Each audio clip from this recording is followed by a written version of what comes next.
figured we'd just pick up where we left off last time. Get on this a little bit.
And we're in our ad break, but then we shouldn't have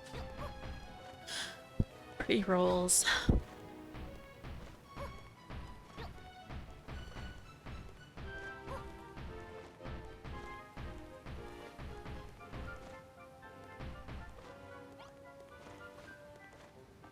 Like that.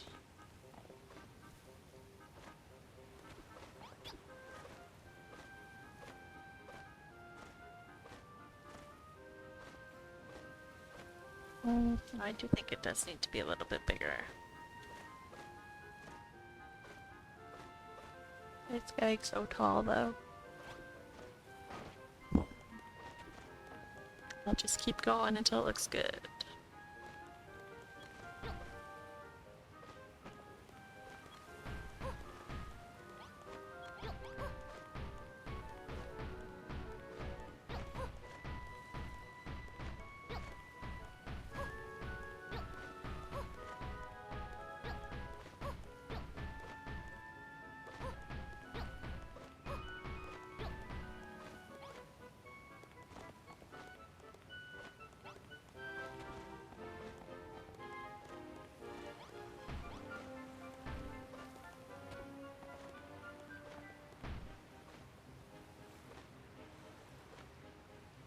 Hello, Lelesaur. How's it going?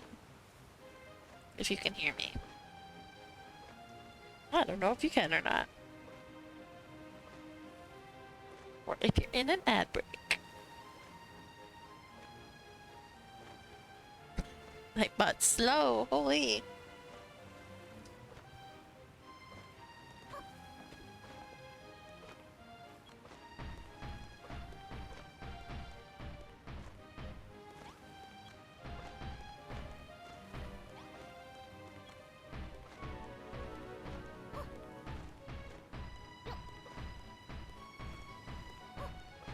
You can hear me? Okay.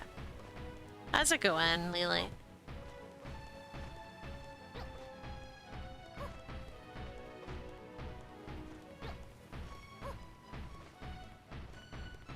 Or Malroth desperately trying to find a way up to me.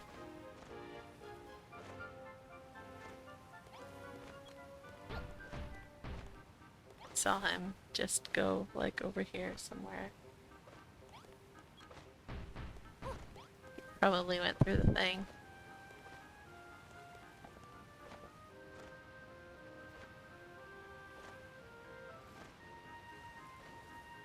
Can't stay long, just eating dinner.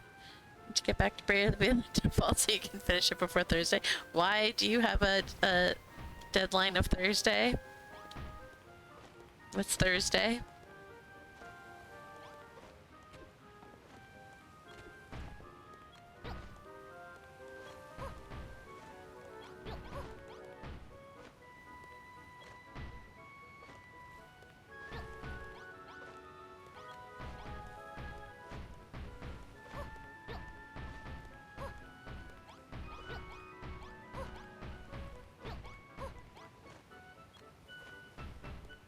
BK Bonanza, I see. I still don't have a Switch too, so I don't know any of the games that are coming out for it.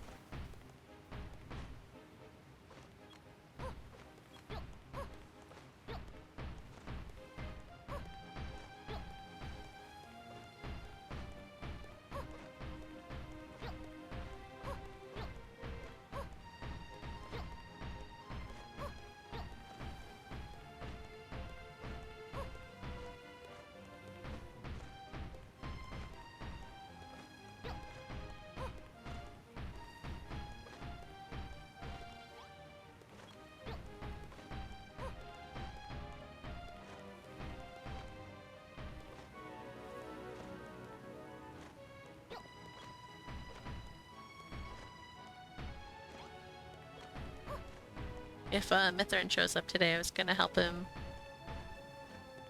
how to plot his island. Cause I got my iPad set up with things, so I can do that now. Sort of set up. We're on a trial thingy.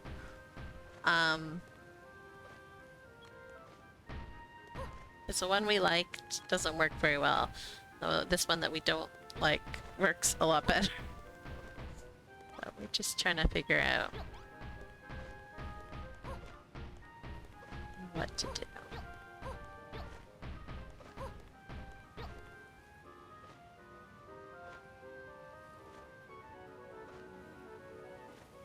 We only have 3 games scheduled after DK Bonanza.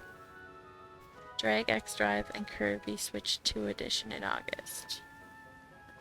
October. Hopefully in 2026 there's Drag Quest Builders 3. Hello, Unique Chitsy. How is it going?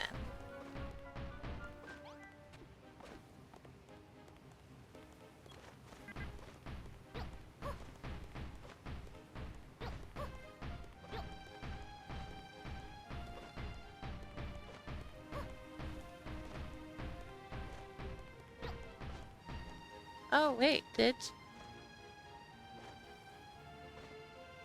Shiroi Saki make it? I didn't see them say hi. Oh, she did! Hello! I completely missed it. Welcome! Sometimes things go by so fast I miss chat, so... It happens. Yesterday sucked. You had a flat tire. Ooh, that's never fun.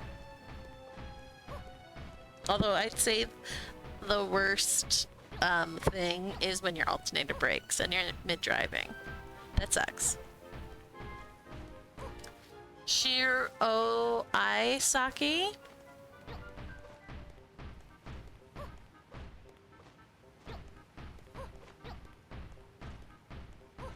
Did I say that right?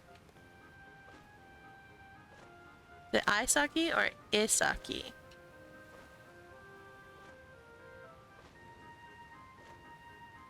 Isaki?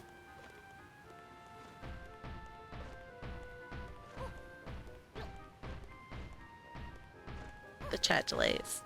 Horrendous. I'm having such a no delay, but like, I'm only an affiliate, so they're not gonna prioritize me.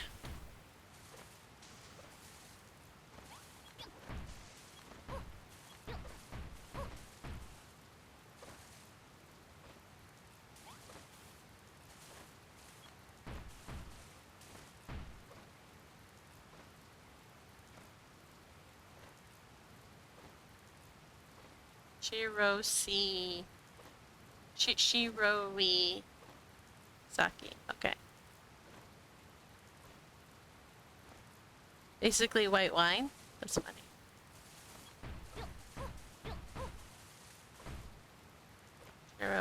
Shiroi Saki. Mm-hmm. No, that's fine. You did pretty good. I'm just terrible at pronouncing anything that's not English or French, and even then I struggle sometimes.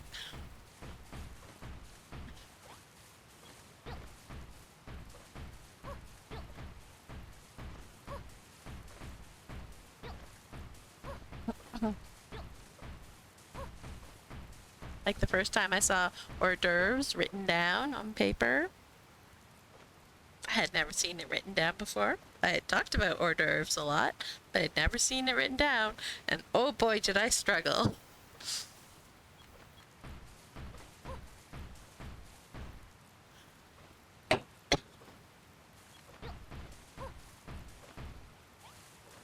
And everyone was so confused. They're like, "You speak French?" I'm like, "Yes, I speak French. I never said anything about writing it."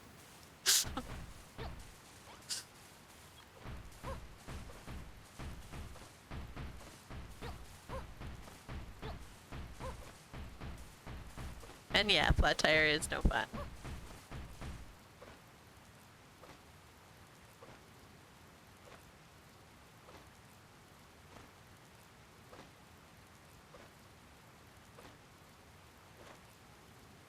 Rumor going around that Square Enix will have Dragon Quest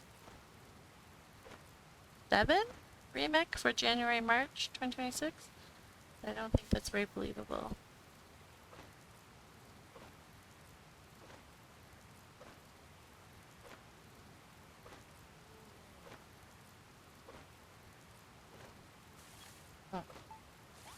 Big time.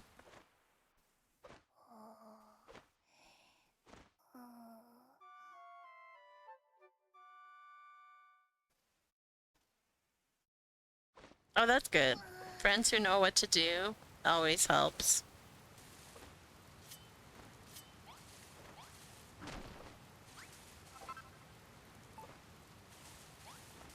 But I don't need to go that way too much. I need to focus on over here.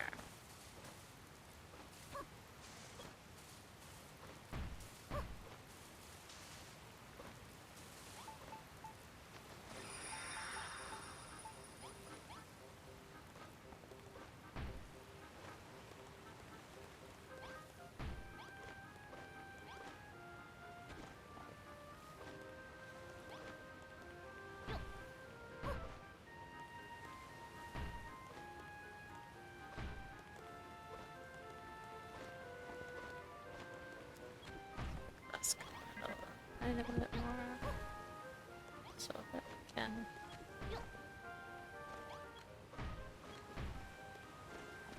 little bit wider. Oops.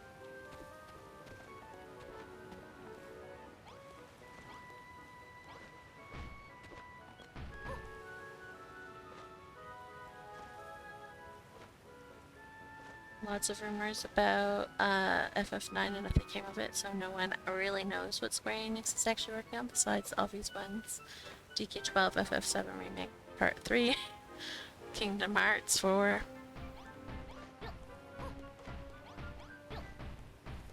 Man, I really hope that they're smart enough to make a DQB3.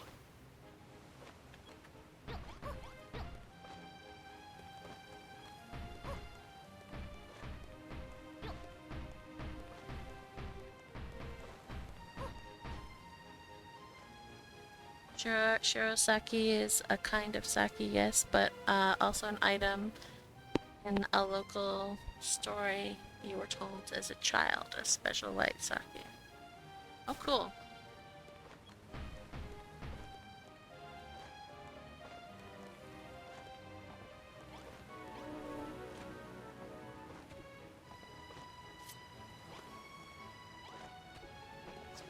Out.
They are remaking Dragon Quest 7.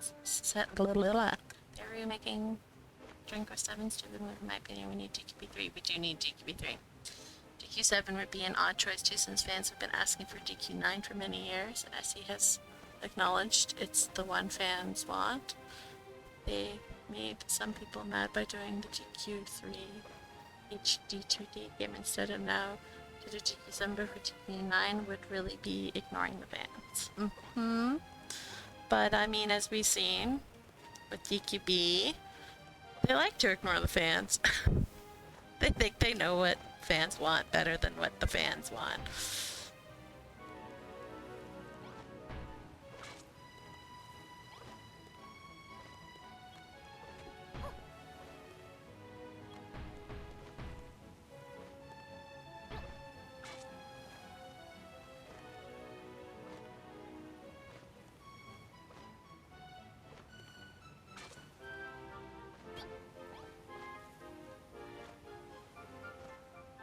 They are very wrong, yep.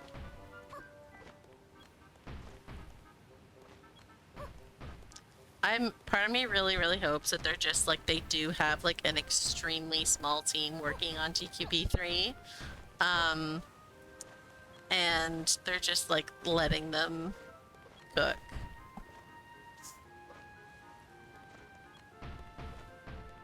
And then hopefully we'll have like the game that DQB2 should have been, or could have been, if they'd just been given more time.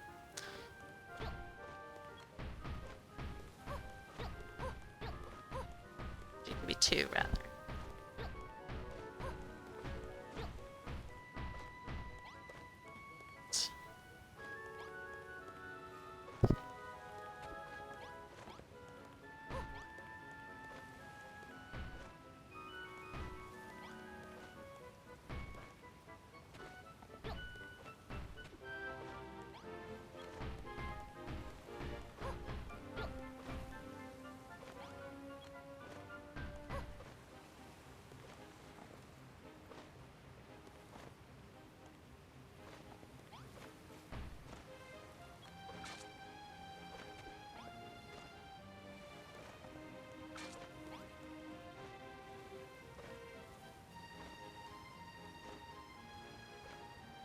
After the CS3 revelation that they wanted to redo FF Tactics, then a new Builders game, I've kind of given up on Square Enix being the one to bring us the next Builders game.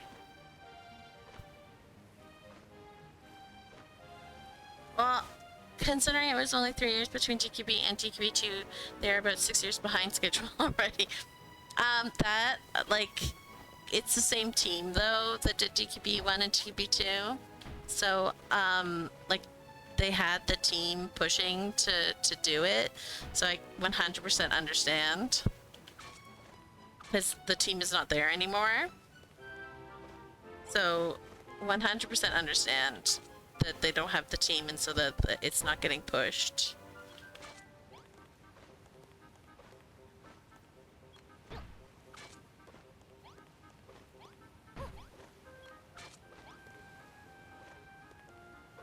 So, like, I understand why it would be a lot later than it maybe should have been, but, still. You should just make it.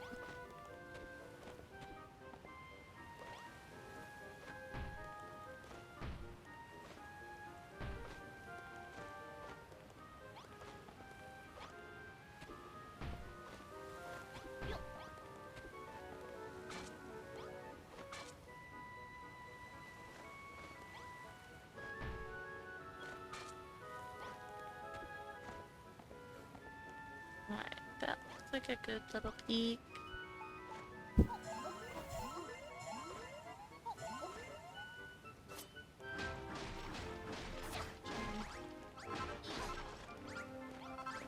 This.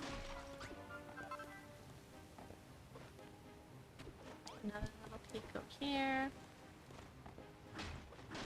Oops. Into that one.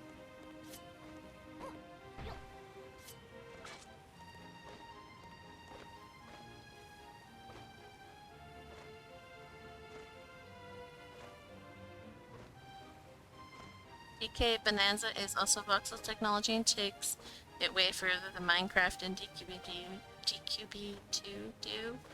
Closer to 2 years. DQB1 was January 2016 and DQB2 is December 2018.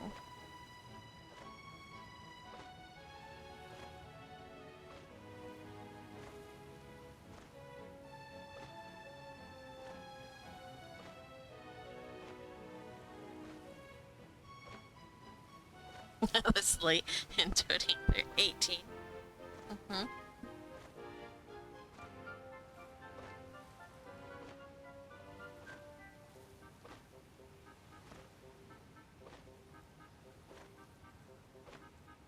Yeah. Can you imagine DQB2 or DQB3? So great.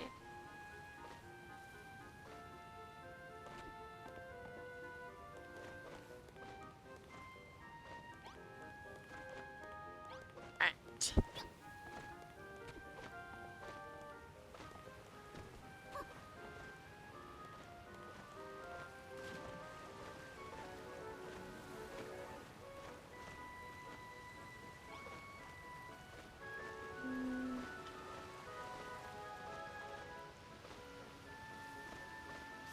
Or variation.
What are we watching me create? I am creating a little oasis that pours into my big oasis.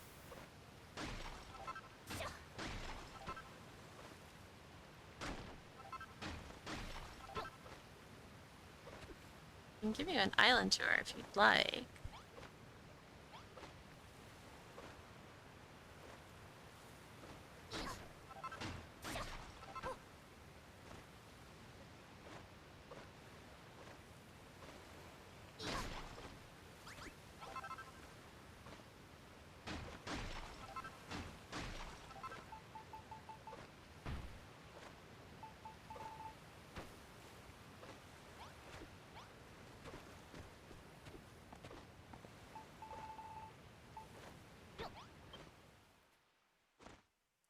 I think I'll wait however long it takes them to do it.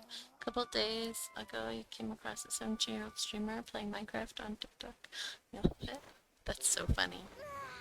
Yeah, I'll play DQB3 even if it comes out when I'm 72.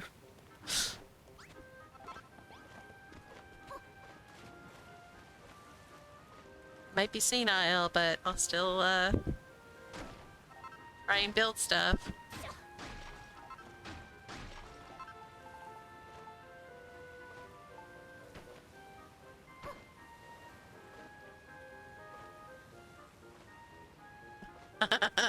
Yeah. Well, I mean, I'm definitely more interested in getting DQB2 for like Steam and Nintendo. Yeah, I was gonna say PlayStation, but then I realized it would probably be PS5 exclusive, and I don't have a PS5 yet, so. Oops.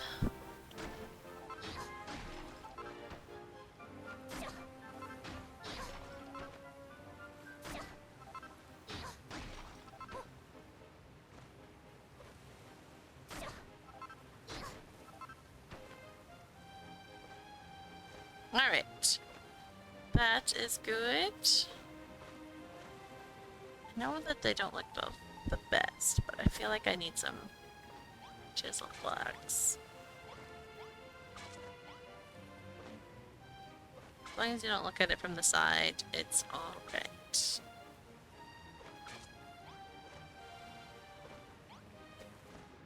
This is what I mean. If you put the camera in it, you have to find just the right angle. Get the camera in it, it'll be air bubble.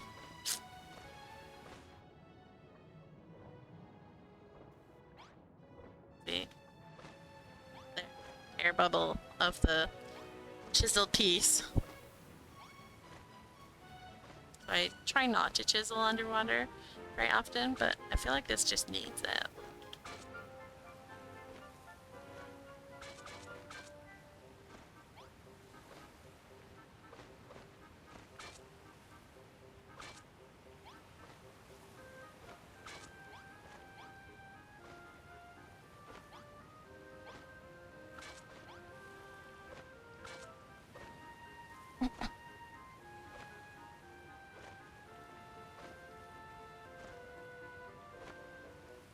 Keep playing games keeps the brain sharp. Yes.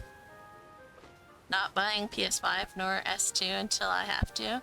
Yeah. The reason I decided I don't want to buy a PS5 is because the controllers are honkin' huge, and I have teeny tiny little hands. I find the PS4 controller plenty large enough. Can barely hold on to it. So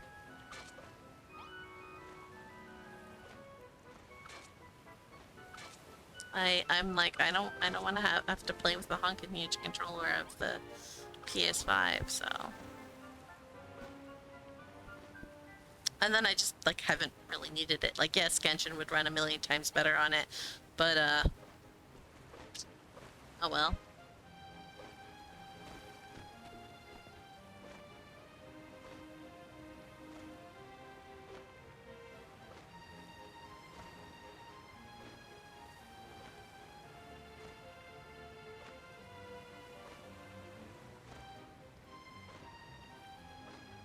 Really? It's not that much. Like, I've heard a lot of people complaining about it. So, yeah. Did you want, I'm gonna shorten your name to Shira, I hope you don't mind.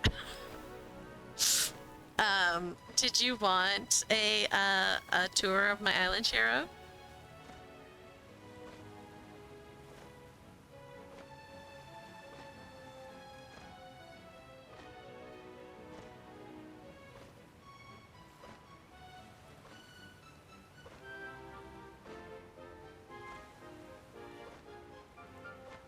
Too cluttered with background graphics and doesn't work the same as PS4. Oh no. Dang it. I barely can function on the PS4. If they change it completely, I'll be so lost.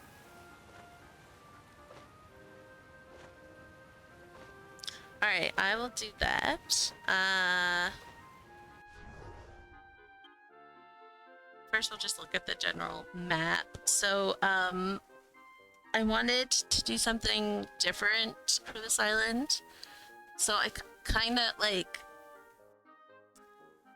I went with like a themed island where like every area is based off of an element, kind of like Genshin.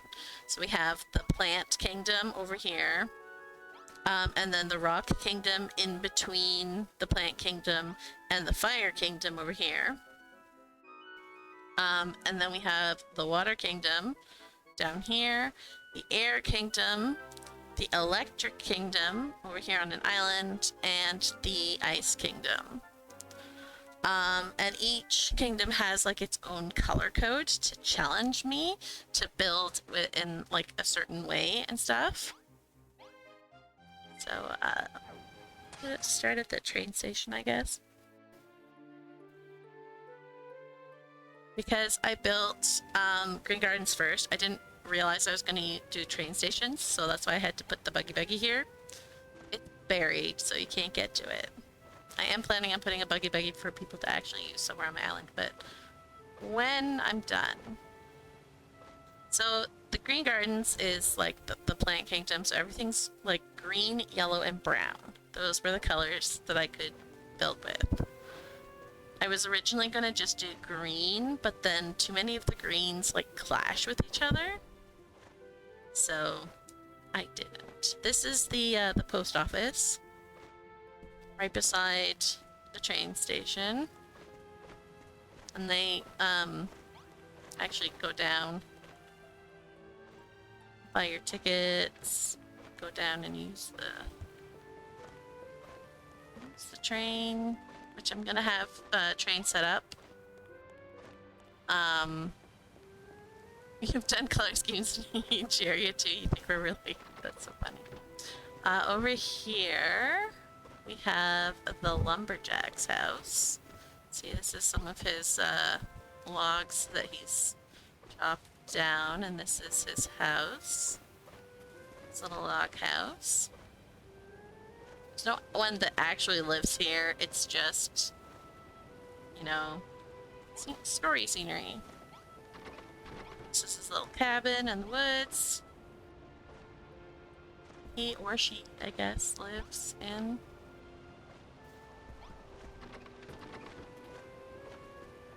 And the last island I did before this one, I dug down really far to like make everything sea level.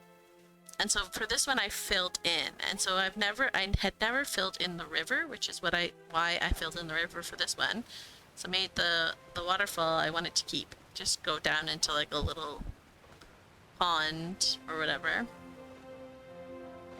I sometimes wonder about like expanding it because I don't really have anything in here, but I don't know, that'll be a project for the future if I ever want. And then I snuck in here just a little muddy spot that they stopped off from contaminating the rest of the water, see? But this is actually a fishing hole because all the fish that you can fish out of muddy water are edible. You can't catch any non-edible fish out of muddy water. So I always put a fishing hole with muddy water to encourage them to fish edible fish for me. And then this is just a little park.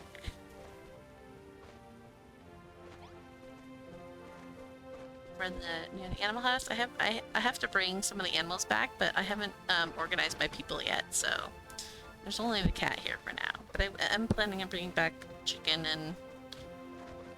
and cow and whatnot. This is a guy who lives on the outskirts of town. He secretly likes pink, so he's hidden it in his greenhouse so that nobody knows that he likes pink.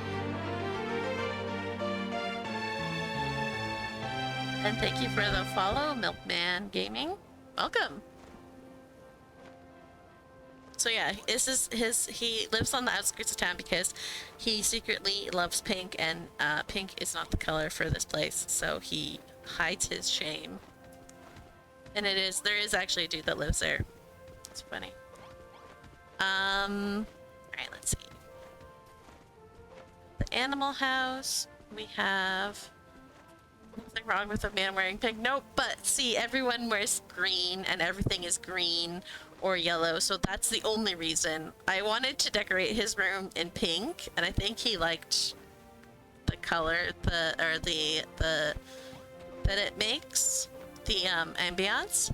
So I was just like, you know what? He just has a secret love affair with pink, even though he lives in the plant kingdom and the green kingdom. So that's my story. I'm sticking to it. So yeah, it's just a little garden here, which I love. It's a lot of fun to build.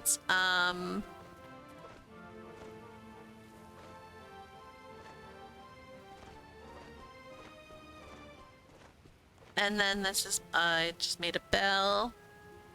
Trying different things. One day I'll find a bell that I really, really like.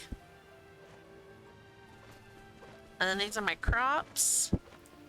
None of those scarecrows work because I don't actually want them to pick the crops on this side. They only pick some of the crops on that side because I'm drowning in food, so I really don't need them to have a lot. And then over here, got a water source for them to use to water the plants. This is the barn. Lovely little gazebo.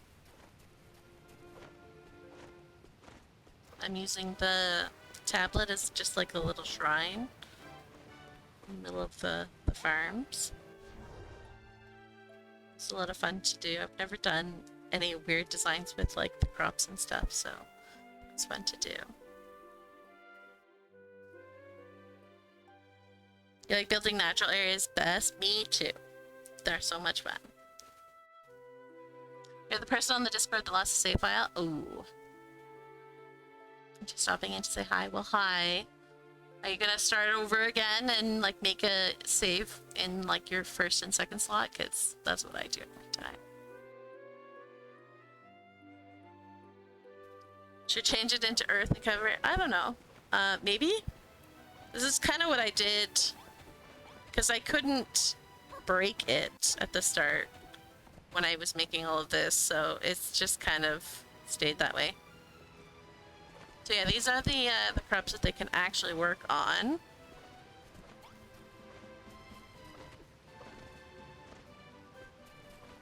I plain straight up took the thing out of that completely because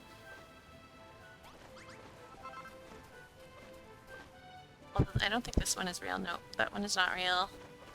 I don't think that one is real. No.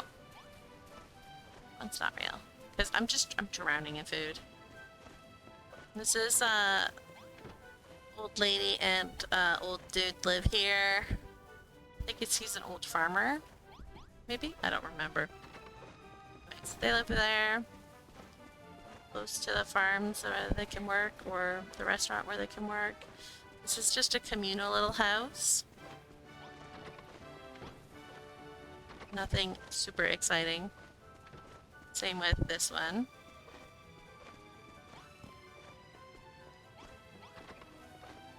Oh, this one I emptied out to fix on the inside and then forgot to fix on the inside. So there you go.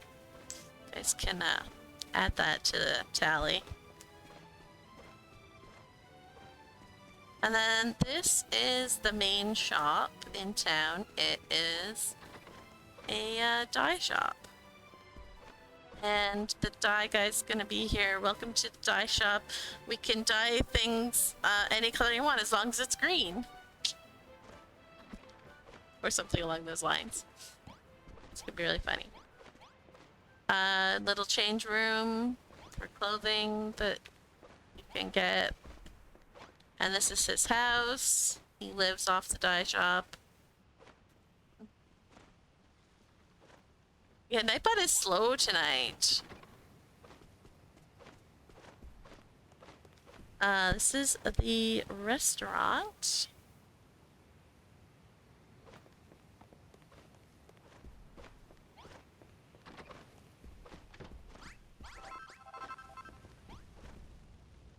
Just a lovely, simple restaurant. Because a lot of this I built, like, at the start of the game. So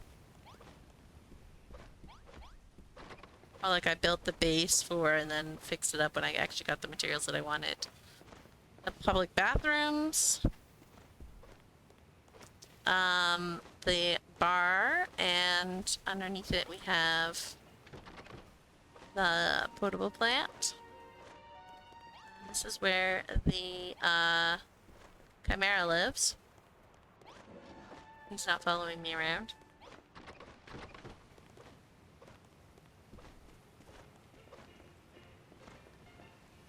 This is the lovely little bar that we got.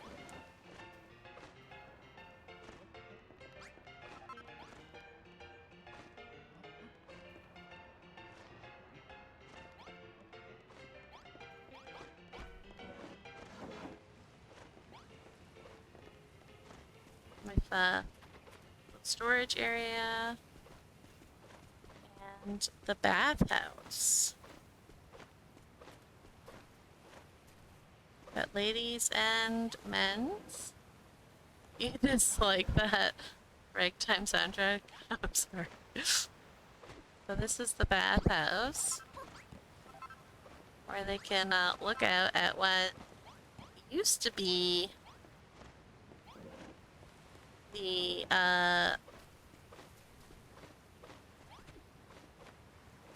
dam, but the Air Kingdom were jerks and they floated their kingdom, which ripped up a lot of things. So now the dam is a complete mess, but I mean, still a nice view, kind of, maybe, sorta. Hey, it's Zach. Hello, Zach. How you doing? The bathhouse, though, has a secret.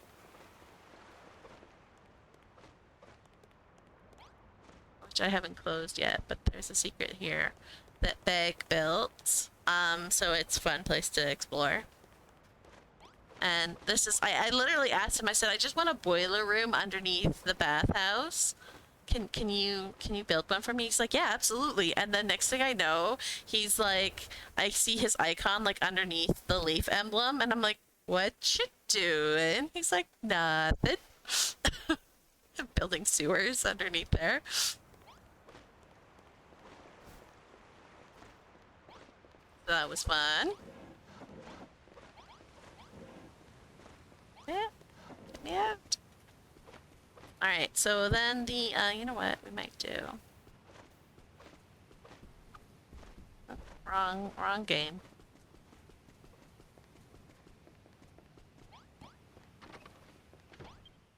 Just sleep.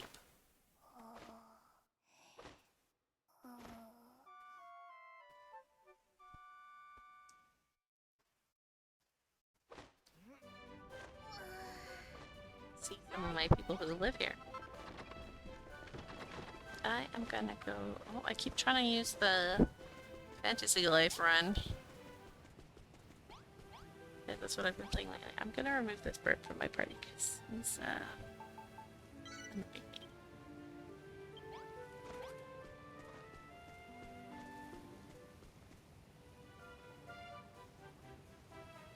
me. Nightbot has been very, very slow tonight, only birds.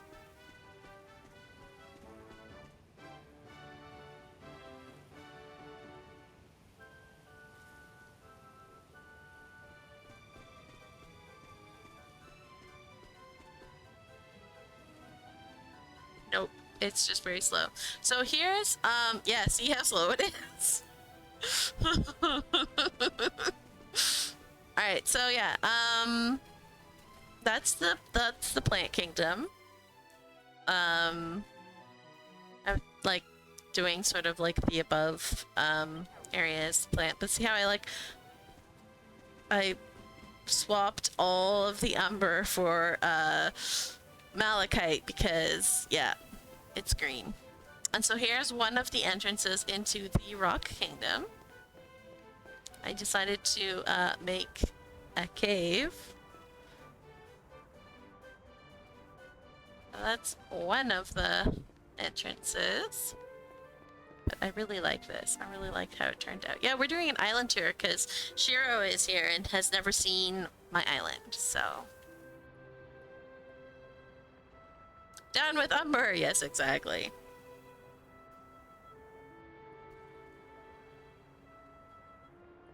I love how all of this turned out. And then, they have a little, like, vine, thing going on here. Brain is blanking on the word I'm looking for. Operation, there we go. They have a little vine operation going here where they're getting the vine apples.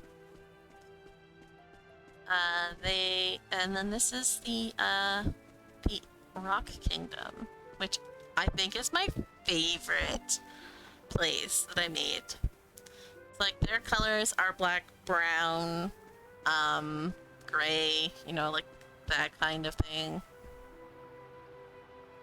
But I think I did a really good job with this, and I think now like building inside like caves and stuff is my favorite ever because you can make like tiny little entrances which look nice and quaint, but then still have like giant house on the inside. So I really like that.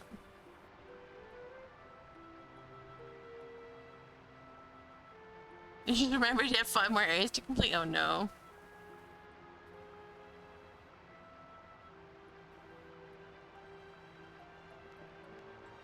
Okay, so we have the blacksmith, smithy shop, and the these actually,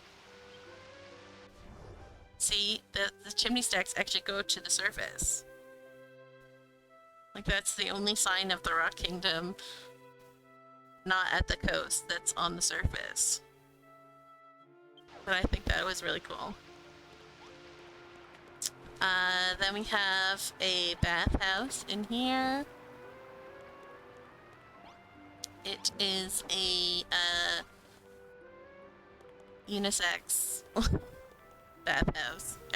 Anyone can use it.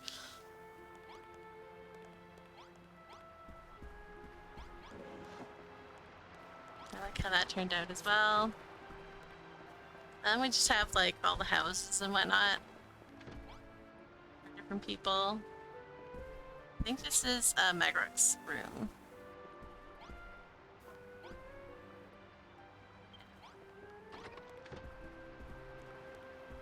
And then above him is Finn, Doug, and Digby. Ducky and Digby. We have a pumping station in here. Like a workout room. My lovely mirror. Bar in front of it.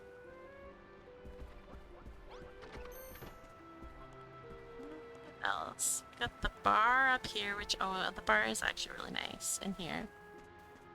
A little bit of swankiness to the underground town just because they have like the money to do that. So the bar is a little swanky too. Sorry, I know you don't like this song. We won't stay long. Little private spot up here to hang out and eat.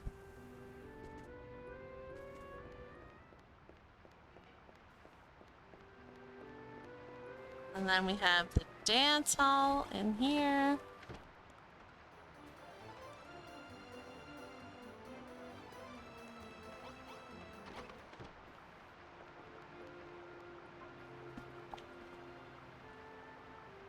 You can just come going. Well, I only have it inside the bars, so I mean.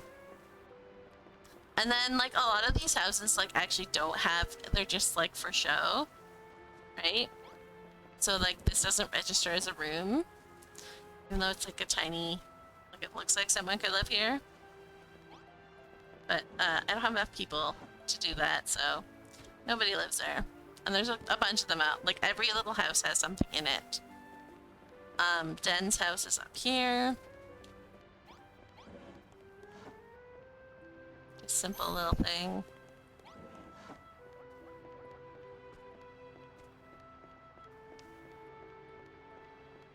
Oh, the little cafe.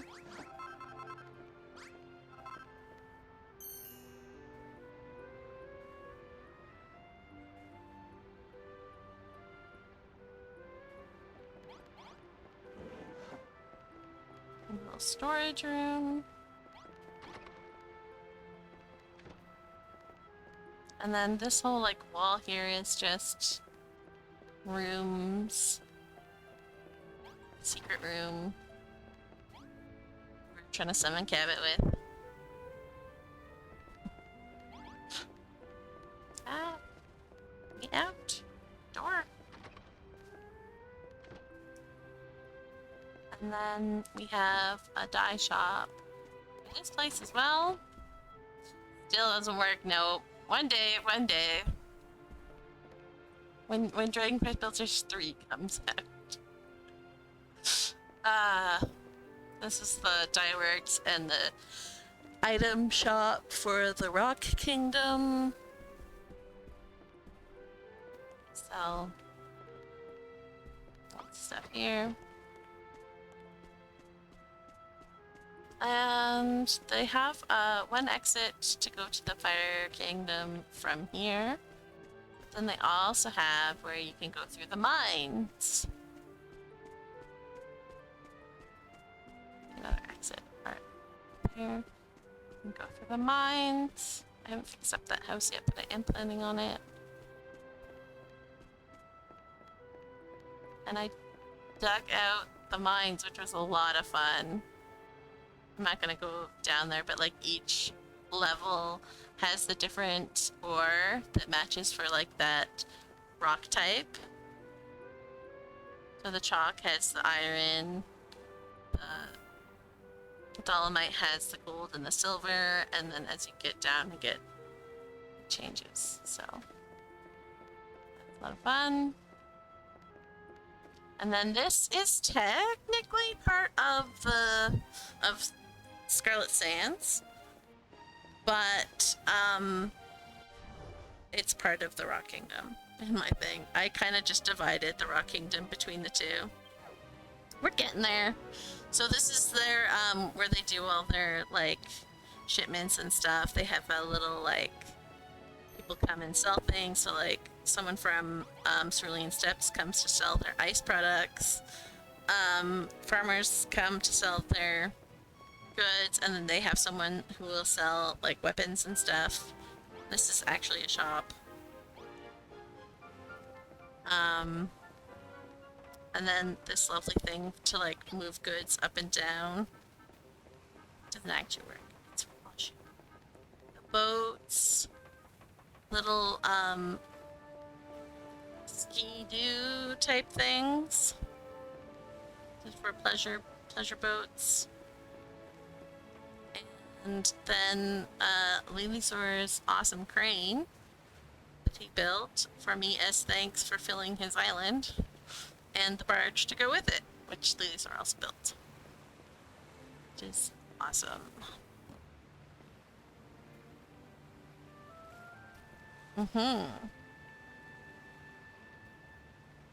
Did a fantastic job. Lilisaur and Bags are much better at the steampunk than I am, so I call them the experts. And then Rock Kingdom train station over here.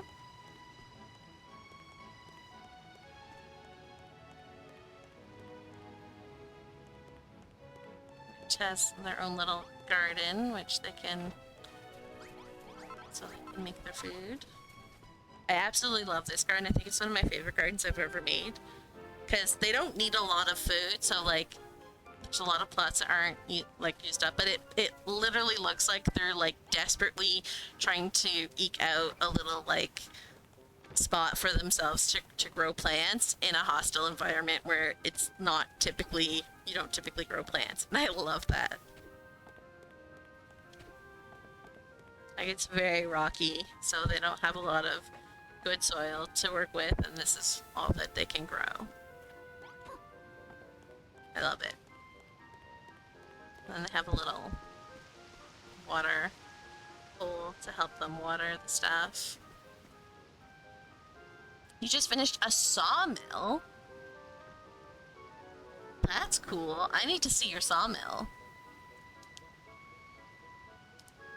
Find people who have done it before so they can do it better on your island than they did it on theirs.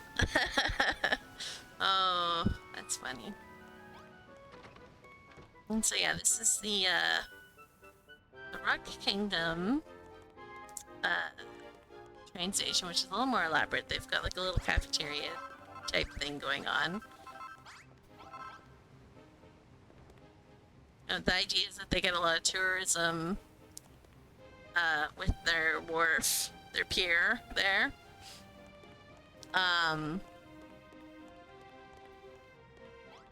Yeah, I also really like this kitchen.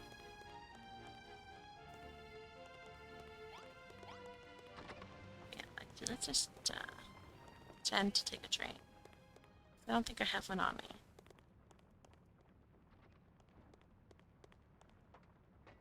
And I keep the tracks clear for those guys so that they can use it. I do have one. Score.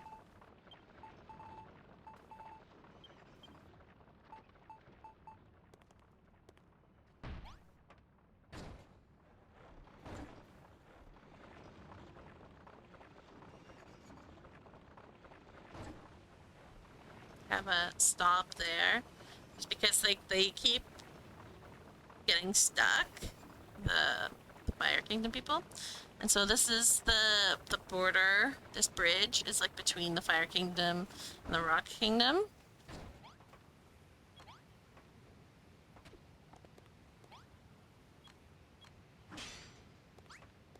Go. And then that goes to the Land Kingdom.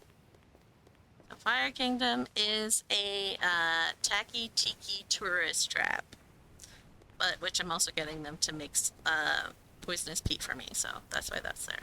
It's not usually there. Let's sleep. Actually, we can just sleep one of their beds.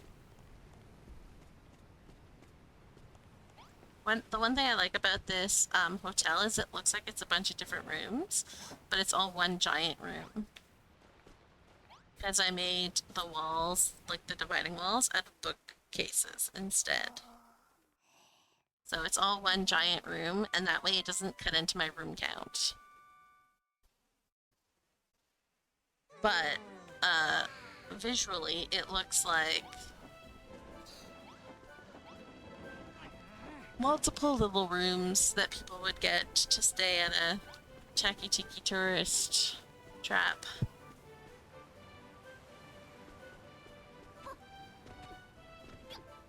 What, did you guys run out of Earth? That's why. That's fine. So this is the resort check-in.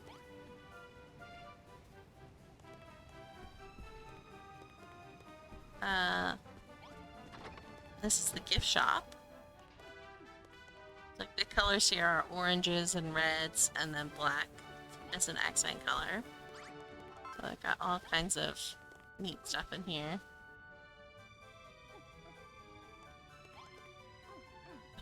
She's eating at the dish. Oh, that dish actually works. Huh. Oh no, that's something else. Okay, never mind. It's not, so we're good. And then this is a little ice cream shop. Or the tourist trap. This is their grill. You want ice cream? This is their little like open grill area, which I think I did a really good job on.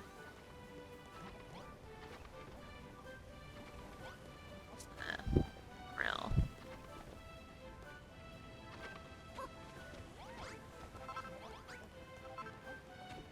I love making rooms that don't necessarily look like rooms, but they are. It's a little bit harder with like these types of rooms because dance hall. musical, whatever. The bar in the middle of the like swimming pool area, so they can swim up and then get their alcohol. Because isn't that what everyone likes to do when they're at a resort? That's a little kiddie area with the volcano that's spouting water instead of volcano-y whatever. And then the sandbox for the kids. The swing sets.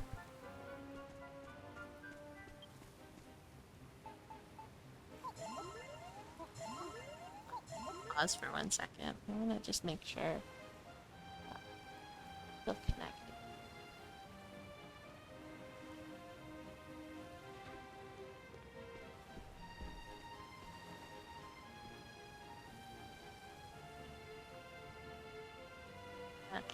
Hydrate, please.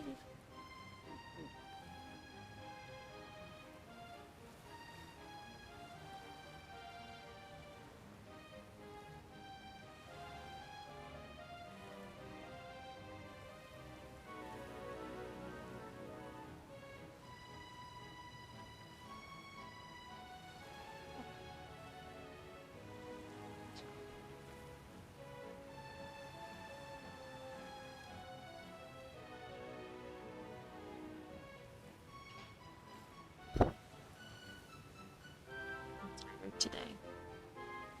It has been a long day.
Yeah, unfortunately you can't get away from ads. Ads are everywhere these days. It's how you make any sort of money.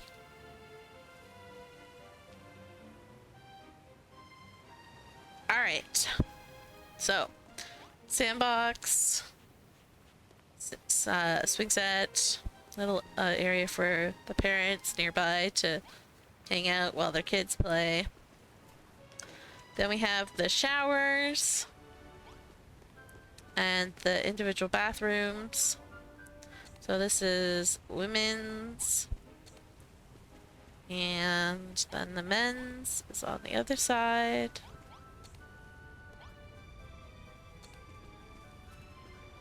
Change rooms. Then we have a rubber ringy rental shack. The tree sticking out the roof. Because why not?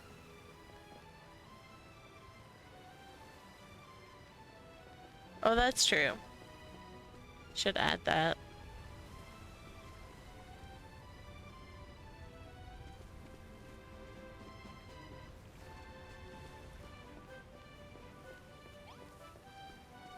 And then, the funny part about the Fire Kingdom is that they have this lovely little tourist trap right at the foot of a volcano.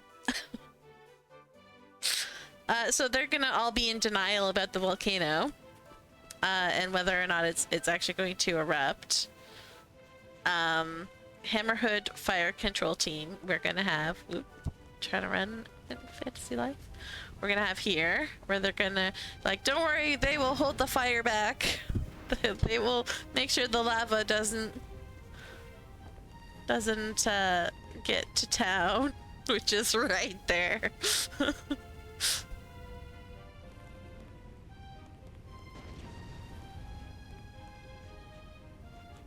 But yeah, so this is the I love that so much, like just the fire. So good.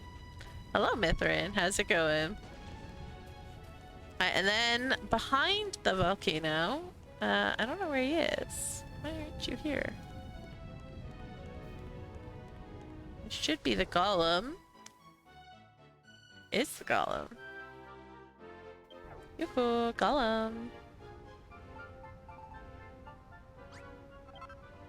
He ran off, yeah. Have to summon him back. If I have a thing. Which... don't think I do.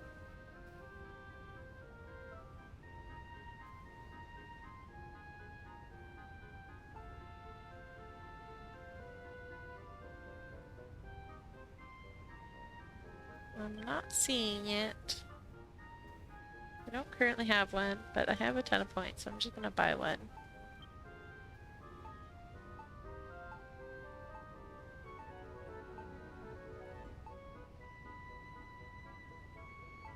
If I can find it.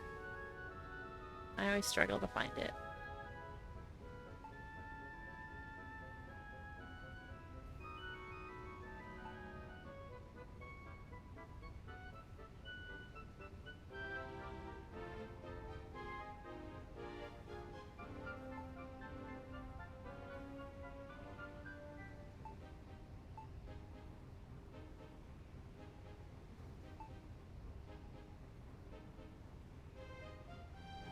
It is next to the notice board. I'm not seeing the notice board either. That I remember, that it's near the notice board. Top row. Ah, thank you. I was looking right over it.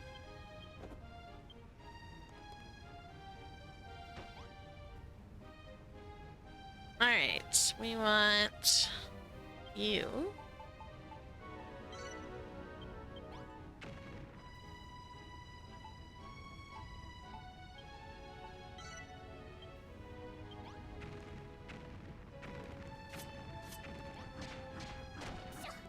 But yeah, this is his home.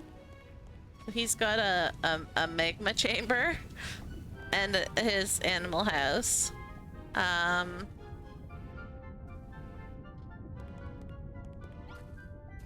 Seriously, do you have the itempedia memorized, Lilysaur? Come on. This is his house. Which I love that I managed to make it look like make it a house even though it doesn't look like it should be. There's like a doormat hidden behind one of these things, as well as like the pet bowl is hidden behind one of these. Yeah, and the sign. It says this the golem's room. That stuff wouldn't be in nature. Yeah, most of it. Well, to be fair, I have been playing Fantasy Life, so. But yeah, so that's the volcano, which Lilysaur helped me with the top. Did I put a buggy up there so that people can go see it?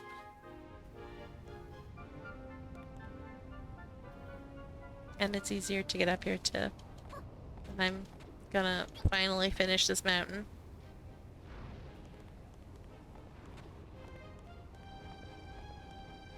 But yeah, this was a fun project.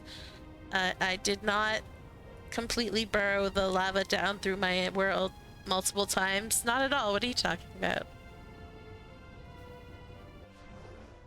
Although I did discover that the original ground of Sunny Sands. No, not Sunny Sands. Scarlet Sands. Especially where the pyramid was. Is volcano proof? Is lava proof? Because like the lava ate down through all the things, all the blocks that I had placed, and then was just sitting on top of the sand. Like it wasn't moving anywhere. So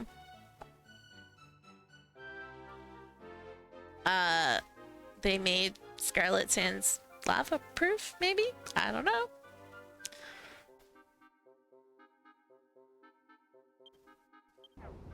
Yeah, very weird. It was. I was absolutely terrified because I was like, oh gosh, who knows how long this has been like eating away at my game.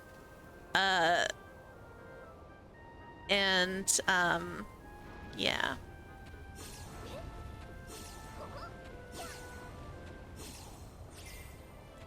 And then it wasn't actually that bad. So, lucked out there.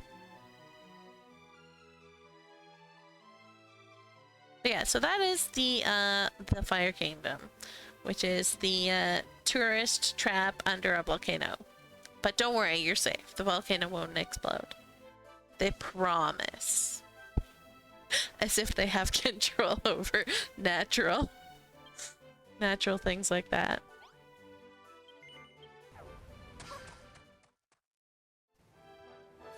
And then we have the docks, which, because people can't live here other than Brownbeard, I made a slime town. So we've got slime vendors with slime customers at the little market. Slime customers.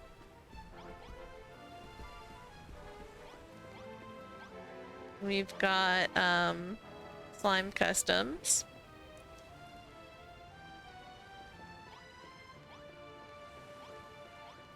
And I am planning on putting another bigger boat out there.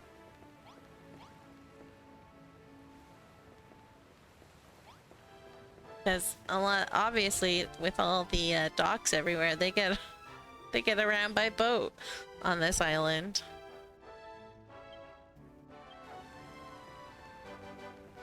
Yeah, so this was a lot of fun. I was originally aiming for like a semi-Viking look for this. A lot of the architecture that I was copying was from like little Viking diorama that someone had made, like physically built.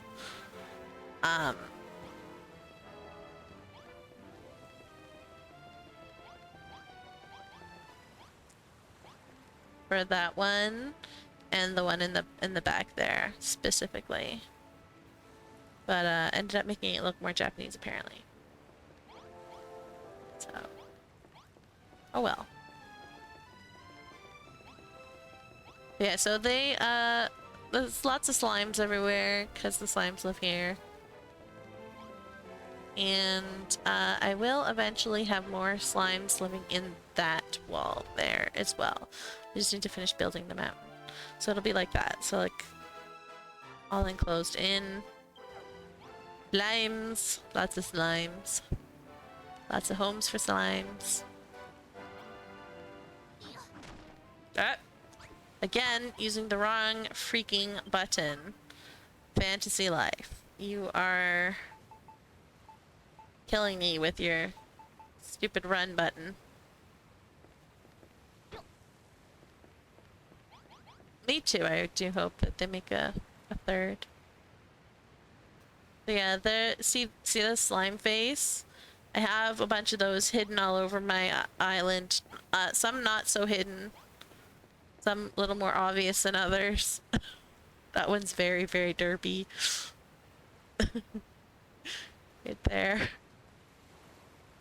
Very derpy.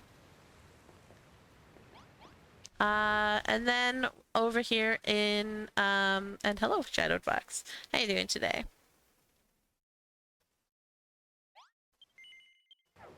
over here I have the Electric Kingdom, which is supposed to be based off of Japan. So the stuff is a little more Japanese built, but this is their dock, which I'm still trying to figure something out with. I need to ask Bag or maybe Lisa or both for assistance sometime on figuring this out, because I wanted to do something with magnet blocks, but it doesn't work, and so yeah, I need to discuss it with people who know more about magnet blocks than I do. But yeah, this is so this kingdom's color scheme is purple, pink, and yellow with some black highlights or ac ac accent color. And we shall sleep so that we can see what we're doing.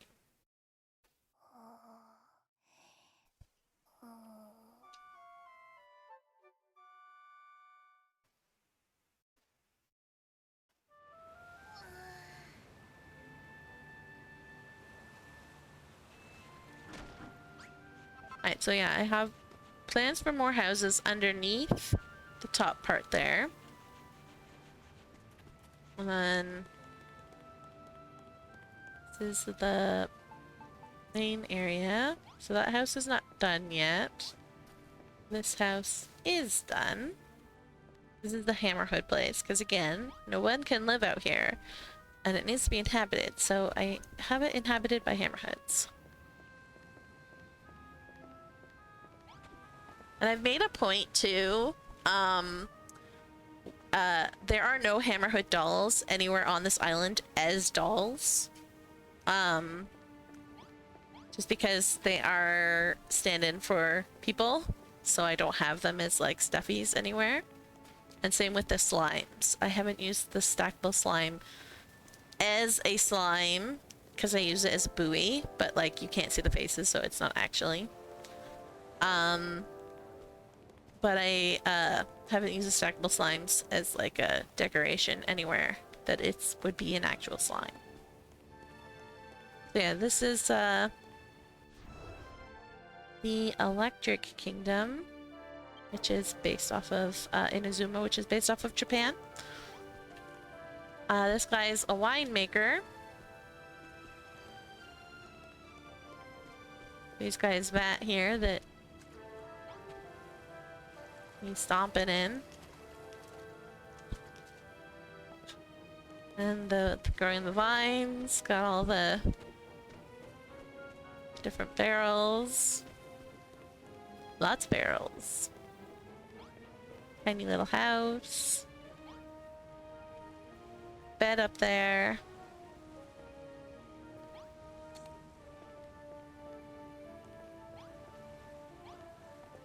And let's go back.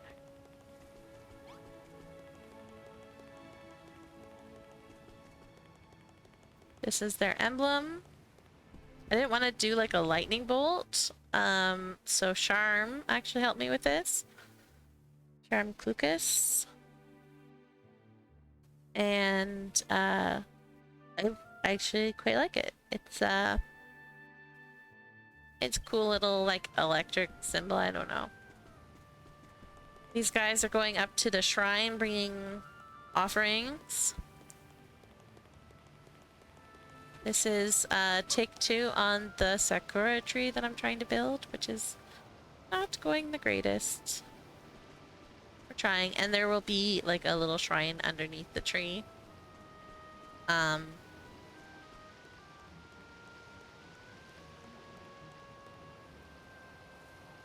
It looks like 2 pickaxes in a yin and yang pattern. Oh, I can kind of see that, yeah.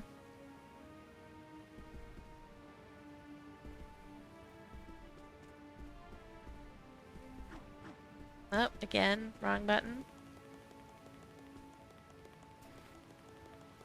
It is very cool. And then we've got a rice farmer over here.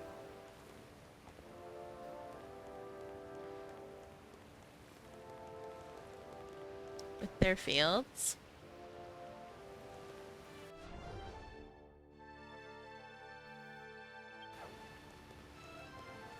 The guy working. Other one just hanging out for a little bit, taking a break. This is their house. And again, I have to go through to like very pointedly make things not register as rooms so that they're not cutting into like the room count, because no one can live here, so there's no point in making these register as rooms. And then this is like the little river that flows down, and this guy's fishing.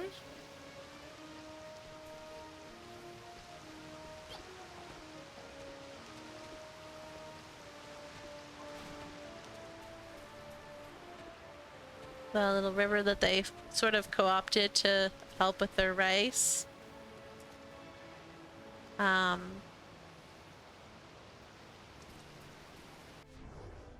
a spring that's inside the mountain. And then I still have like all of that area to figure out what I'm doing with, which I have no idea at this point yet.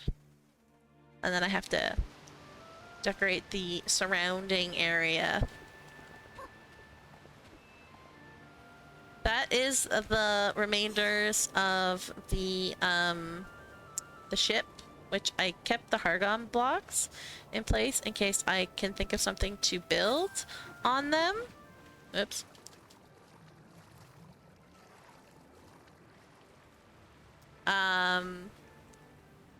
Like I might build like an airplane or blimp or hot air balloon, or I don't know, but I'm leaving those there until I do know. So. And then you can't actually get over to the Cerulean Steppes because they are surrounded by mountains. So I built like that entire mountain. It's not finished yet, but mostly I'm trying to do the filling at the moment. Then I'll fix it up to look better. But it's a lot of mountain that I built completely solid because hollow spaces cause lag. So completely solid. I should probably make a way through here, but I'll figure that out once I know what I'm doing over here, because I don't know what I'm doing over here yet. Other than having the mountain surrounding the whole thing. And then let me see. We're gonna have to go to the air kingdom. I definitely cut down the lag on my first island a lot by filling in mountains. So I build everything solid now. So this is the air kingdom. They are hoity-toity jerks kind of thing, and so they thought they were better than everybody else and decided to lift their land up into the sky so that they could be above everyone else and live in peace from the rest of the world. But in doing so, they kind of screwed themselves over. The magic kind of like backfired a little bit, and so things got raised in chunks instead of like as a whole. So it's gonna be like a whole bunch of floating islands that, like, as you can see, like one part of that did not get lifted up properly. It's still down on the ground where it was originally, but everything's fragmented and it's really cool. And Only Birds has been helping me build that, but he doesn't currently have a PlayStation, so he can't help me. Otherwise, he'd be here right now. And then the Ice Kingdom, I've got their emblem, which I think is really pretty. And this is going to be like an ice machine, essentially. And what I'm gonna do is I'm gonna have them stashed around the perimeter, like in different places. And then in one place, I'm gonna have one, but it's gonna be broken. So it's gonna be lying on the ground, like chunks broken out of it and stuff like that. So it's not working. And around this one, I'm gonna have like grass and stuff. Everywhere else is gonna be snowy. So these guys are obsessed with snow. So they created these machines so that they could have these magical machines so that they could have snow all year round. But other than their basic story, I have no idea what I'm doing here yet because I'm trying to focus on finishing all the other areas first. So this will be the last area that I build. But yeah, that is my island so far. And we'll go back to trying to finish up stuff in the Fire Kingdom.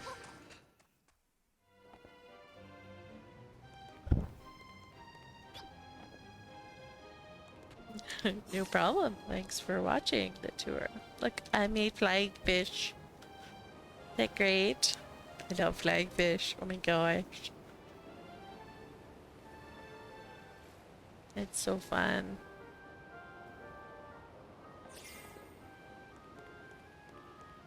My goal is when I'm done building to pick up the Ward of Erdrick. And then I'll have chimeras up there too because it's a lot of chalk and stuff. So you made flying fish too? Yay! Flying fish are so fun. I went with the manta rays just because they look like the most likely ones that would be flying. And also because my Air Kingdom is loosely based on Enkonomiya from Genshin Impact, which had flying manta rays around it. Around the floating chunks. So when I found out that you could make flying fish in this game, I was just like, hell yeah! Flying squid too? That's so funny. I just went with manta rays because they look like they're flapping their wings. But yeah. If whenever Mithrin would like, he was looking for help with planning. So that's why I have my iPad set up, so that I can talk him through that on how I do it anyways. Maybe give him some ideas.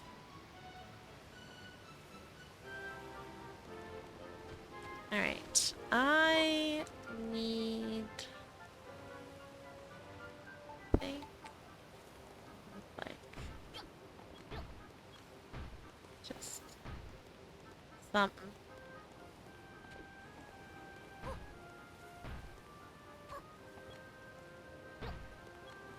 But this is like this project more than any is like why I really wish that we could dye like everything in the game.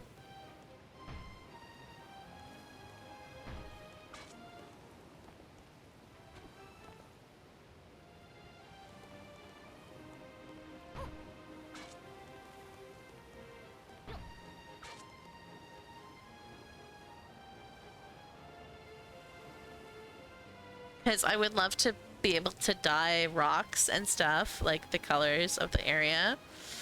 Especially if we had orange. I would use so much orange in the Fire Kingdom.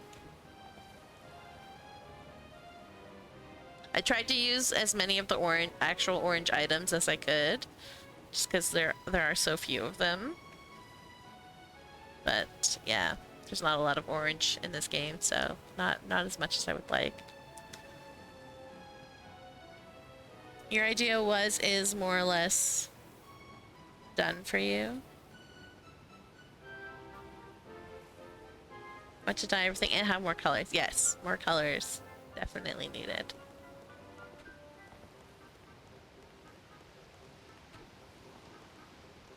Oh, the Forgotten Realms map. Nice.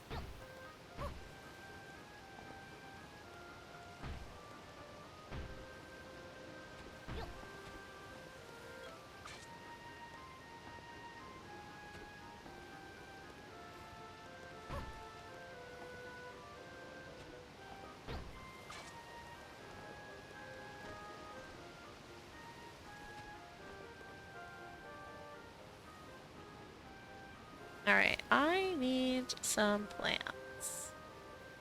We need these guys.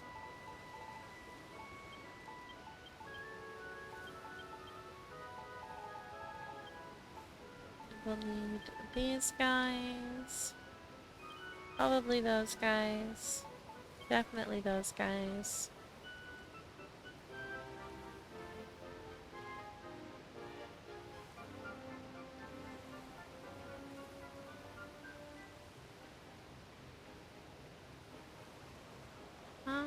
I took all my crops out. Darn. To go get those. I want to see. I can bury a tree.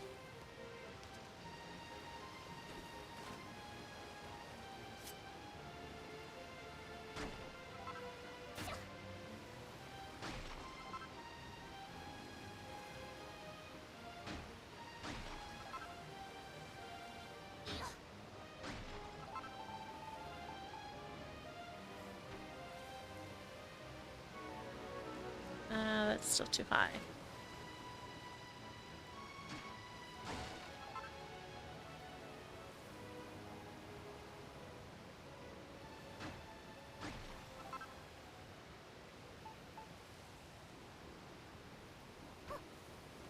There we go.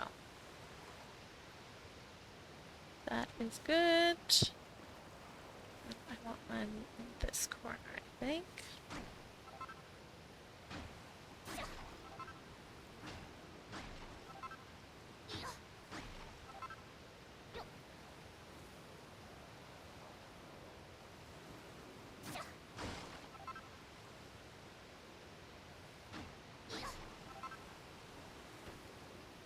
There we go. They're so great. Cheese are so great. Check. Let's go. Oh, I forgot to show you my storage room. Storage room is hidden because I usually put it like right at the docks, but this wasn't big enough for it. Like it was here originally, but it wasn't big enough to store everything. So I put it down here.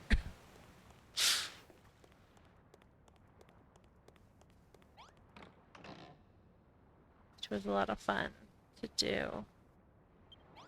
Took a whole stream to organize it and build it as properly as storage. Oh, I don't want that. Huh, here we go.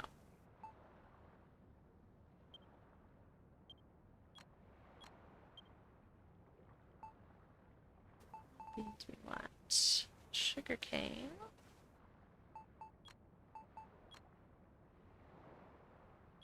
Just to go 100. And where is...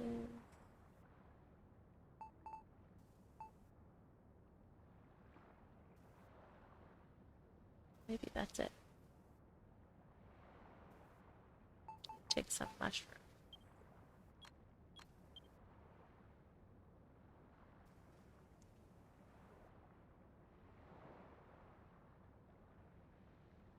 Yes. Put that away. That away.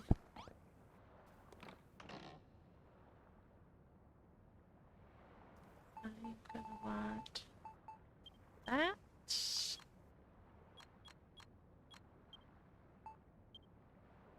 And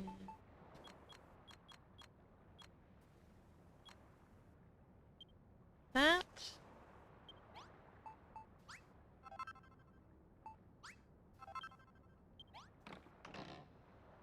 And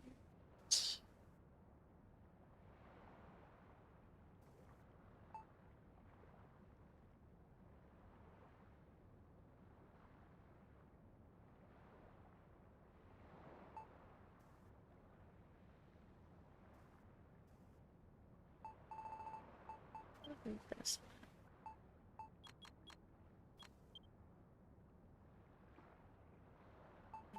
This one.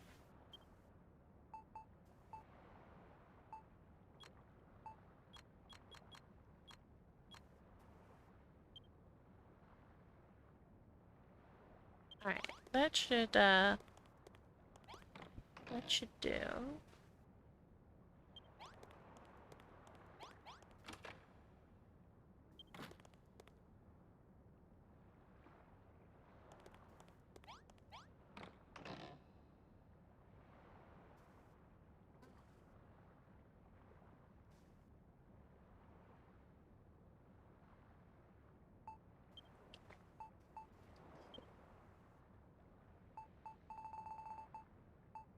Some of these.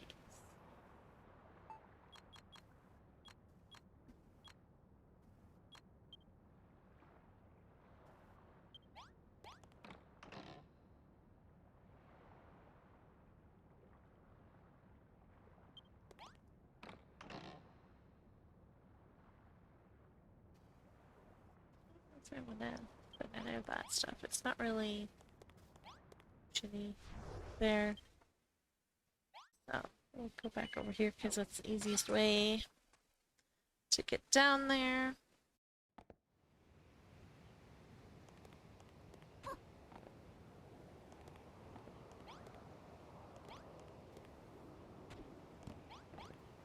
There's my bed. It's like, where did my bed go?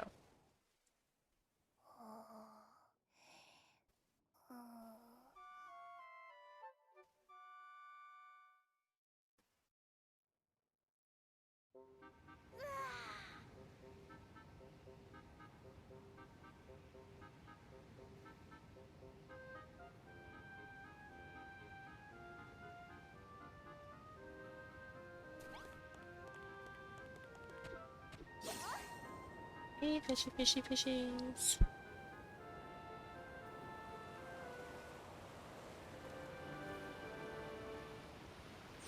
Alright. Let's decorate.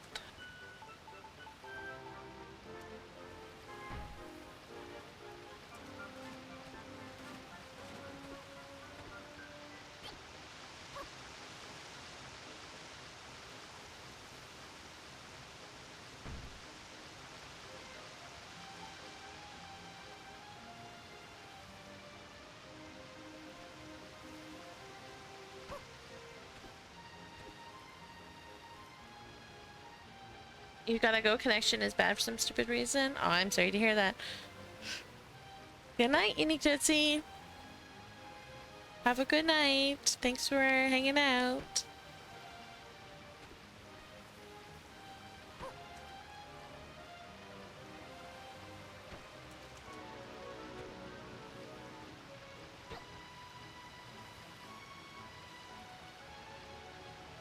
Alright, and then gonna do...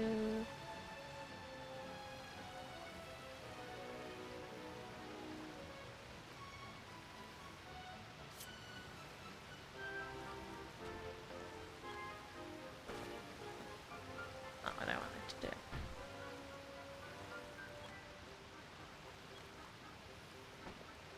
One thing.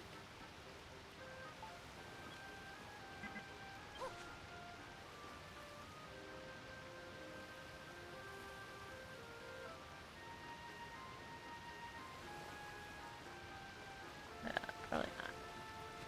It's not with the rock that angle. When did I get hungry?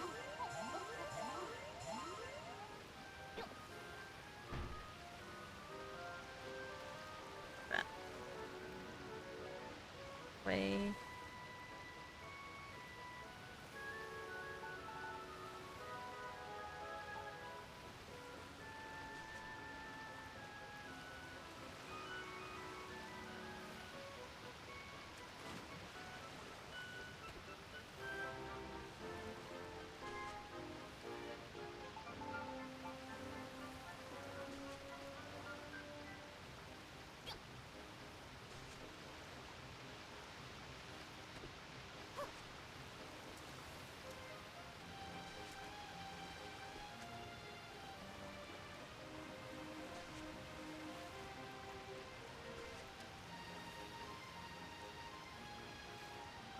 I'm going to place my bed down.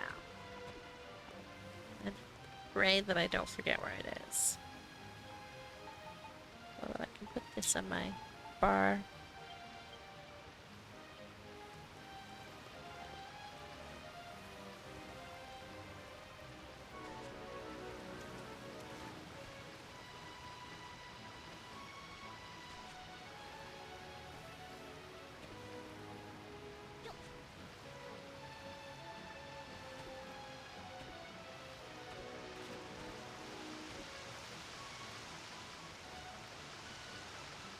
Oh, that's right. I wanted another tree and I didn't grab it.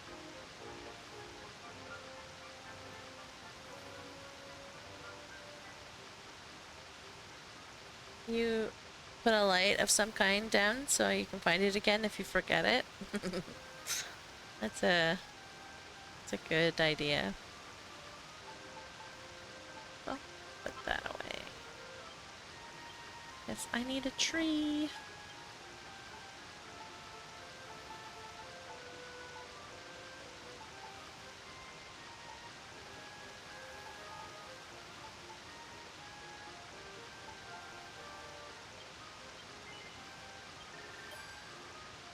You're forever forgetting. Yeah, like when I'm actually finally finished and I go running around to like pick up all the bits here and there, it's gonna be really funny. I have so many trees and stuff. Oh, I don't have. Okay, rocks, you need to go. Because I need some chert. Alright, we're gonna do chunky chert because I've got a ton of it. So we'll actually see it, but 2, 3, 4.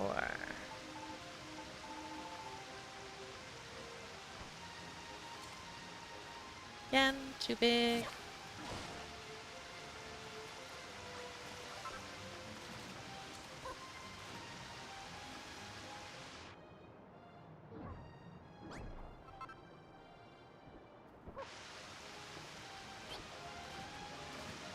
Yo, what? I'm stuck in the ground. I glitched myself into the ground, I think. What? Oh, there we go. Okay. That was weird. Because I was pushing the first person button and nothing was happening, and then all of a sudden something was happening, so there we go. Okay,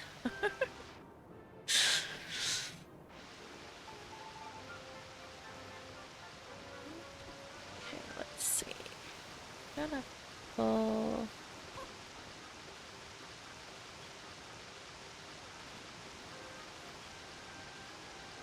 Will you let me get in here? Thank you. That's not the tool that I wanted. Oh, whatever I broke is broken. Hello. Controller. Possessed. Yo, what? Hi?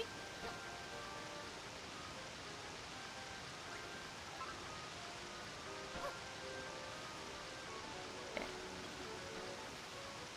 That's not what I was picking up. That's what I'm picking up. Yes. Counter.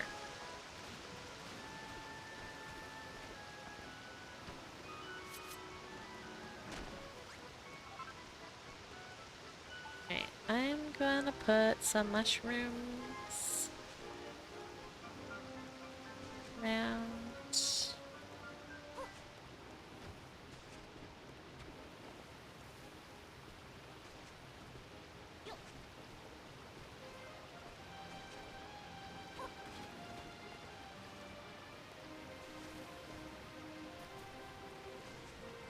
That one needs to go. That's supposed to be there.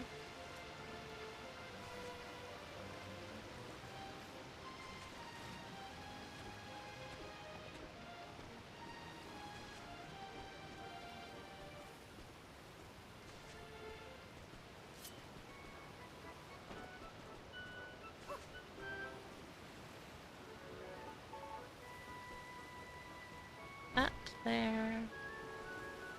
And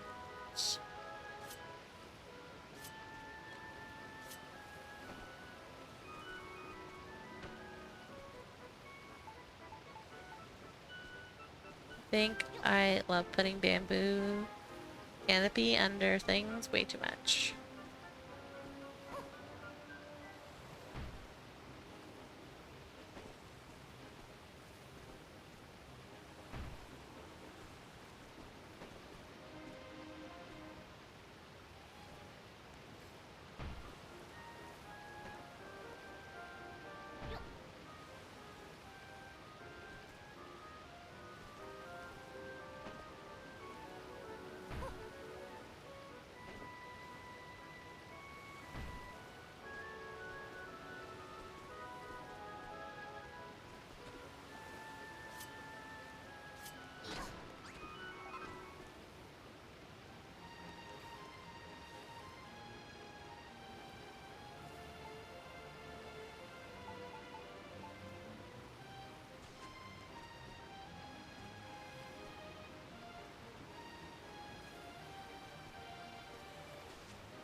They're so loud. I love it.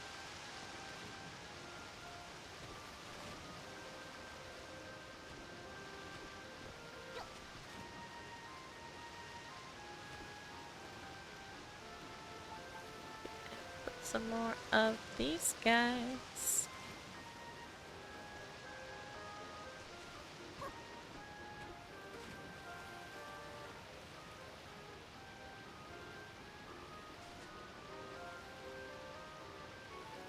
Hello, welcome back.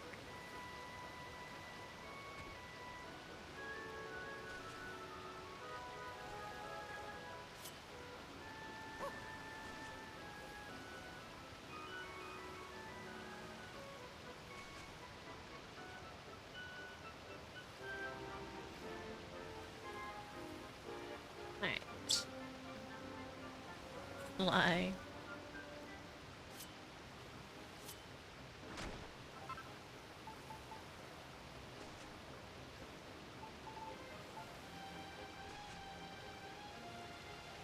Go. Lime time. I love how when I do the slime face in Zach's chat, Zach's like, slime time!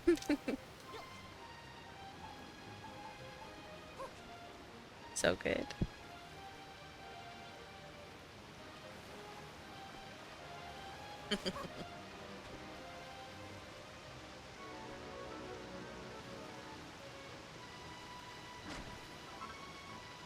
Did you, Zach, did you see the slime that I drew last night? I think it was last night.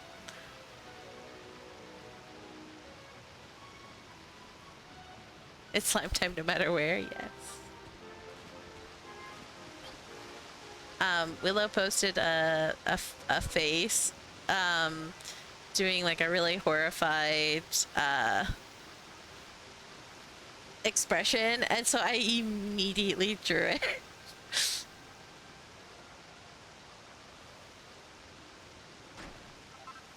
If you want to see the full version, it's in the Fantasy Life channel.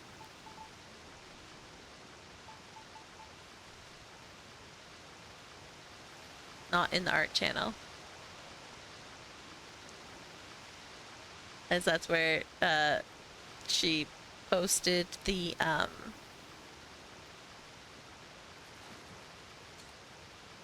the GIF.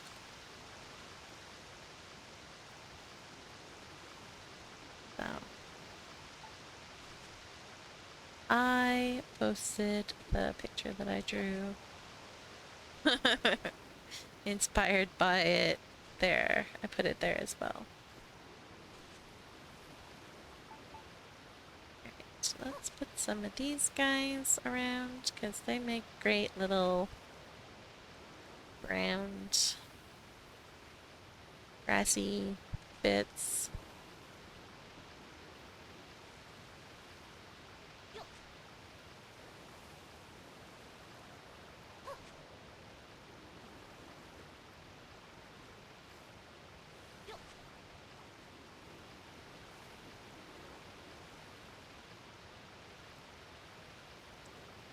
You know what? But dude, over here. That.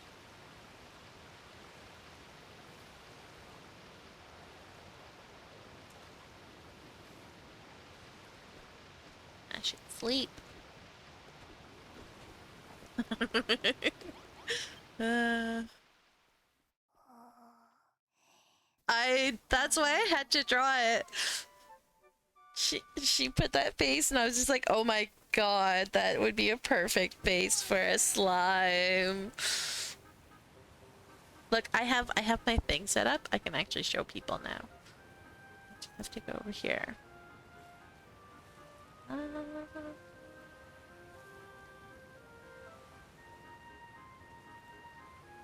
I can actually show people. See, the guy in the corner, this guy here, that's like the picture of the GIF that I took so that I could draw the face.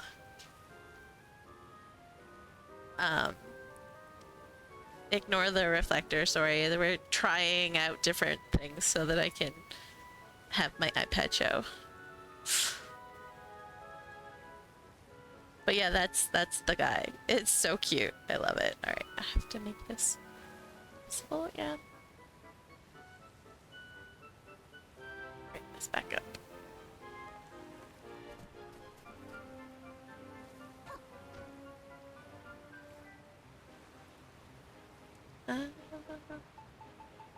Some of these guys.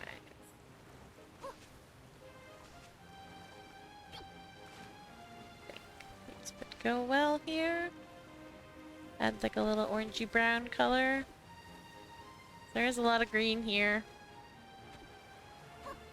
But it's really hard in this game to make like naturey bits without green, so which is why they should allow us to dye everything. I could dye this tree red. It'd be fantastic.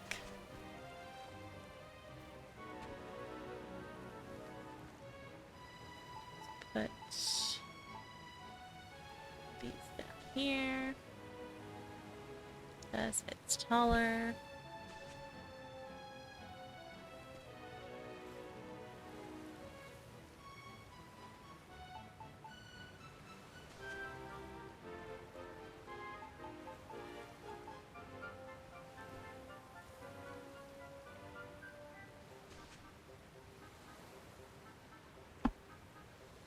Right, you need to head out for the night?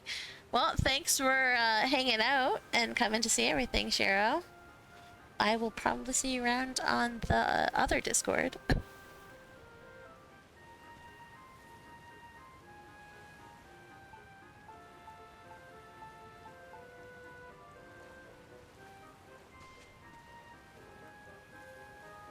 Good night. Have a good sleep.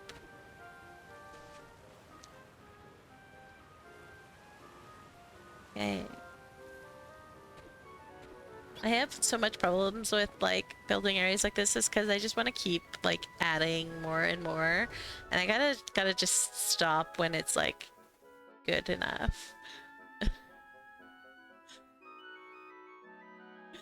Bye, Shiro Isaki.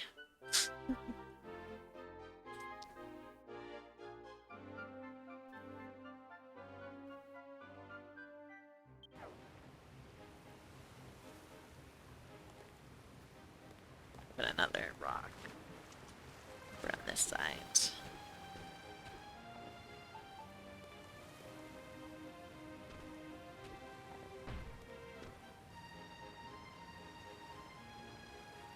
always room for more. Uh-huh.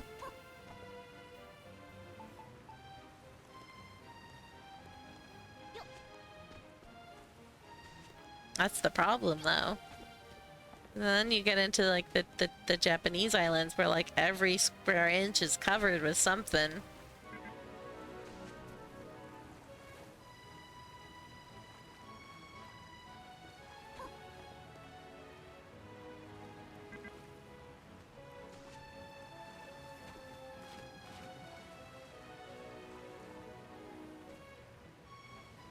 Stop when leg says stop, but this area is not very leggy yet. And it like that, you know, will have a lot to say with the leg, how much we put over there.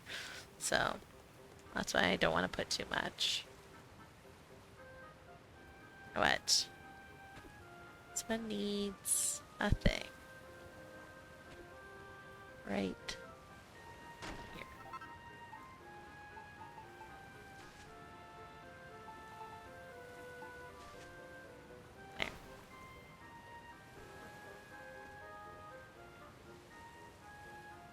Your SS is starting to lag and it's making me sad. Are you sad? Oh no. Lag is not fun.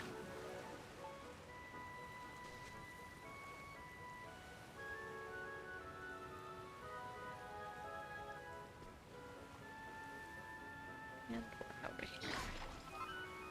I just love using the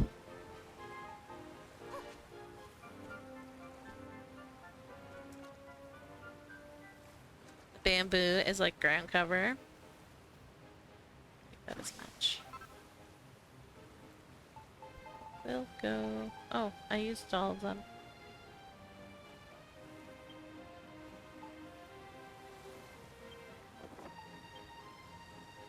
Need a sand fort.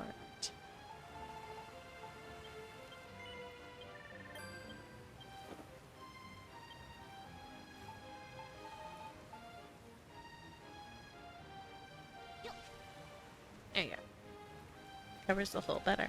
I really just wish that they'd given us plants that don't have any collision so that you can just like put them in anything.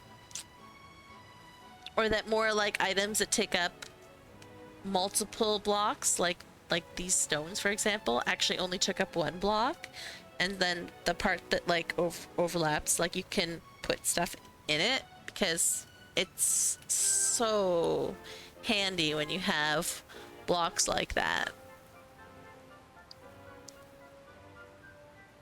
And then if you could do that more with stuff naturally, you wouldn't need to use so many magnet blocks.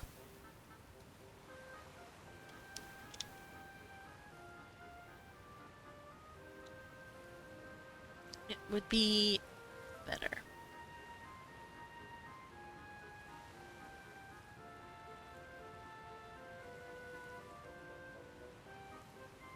Yes, exactly. I love things that only have one block. They're so fun to build with.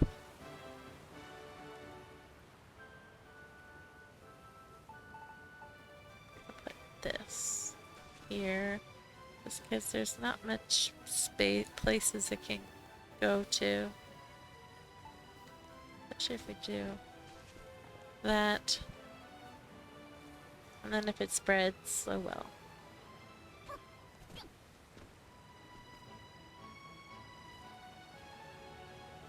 Alright, I need to stop.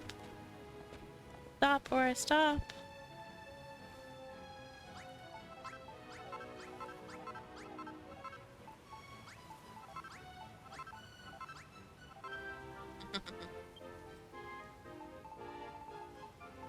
Okay, let's put that back in. Find orchard. And my bed. We're back. My bed.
Dispenser.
The sky is so pretty.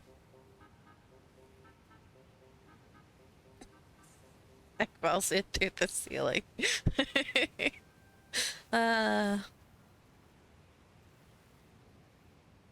yeah, the sunsets in this game are so pretty.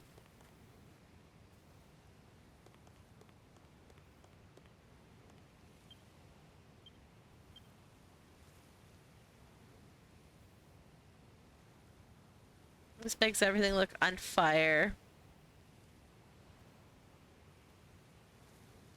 with the mountain.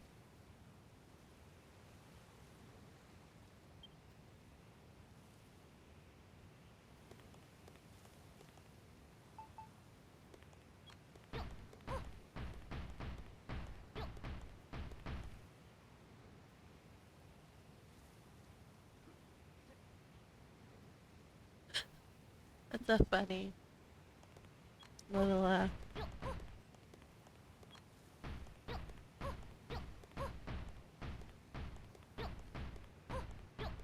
Now I feel the need to draw an evil little slime. I have an idea for a face though. I need to look at some references.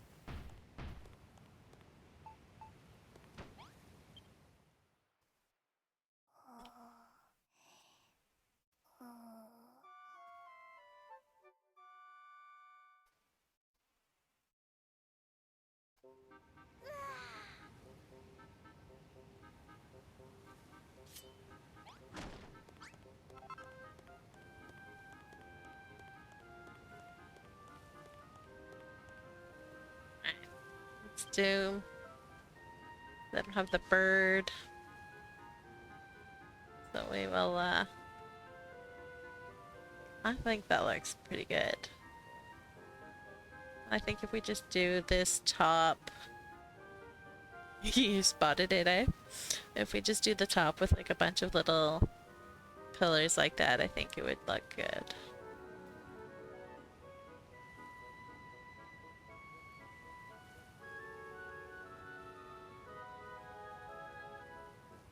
Slowly but surely, we shall get this Fire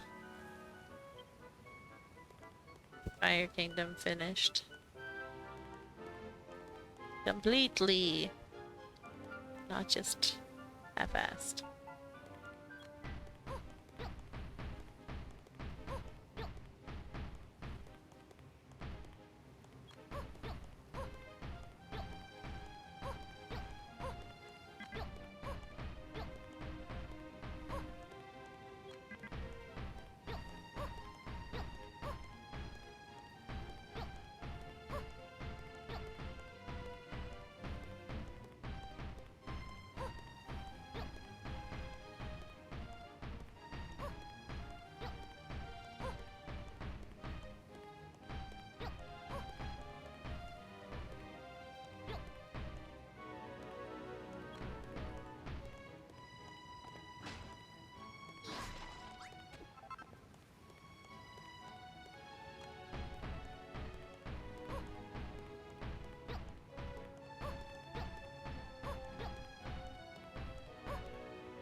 What's that?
You're gonna go to bed?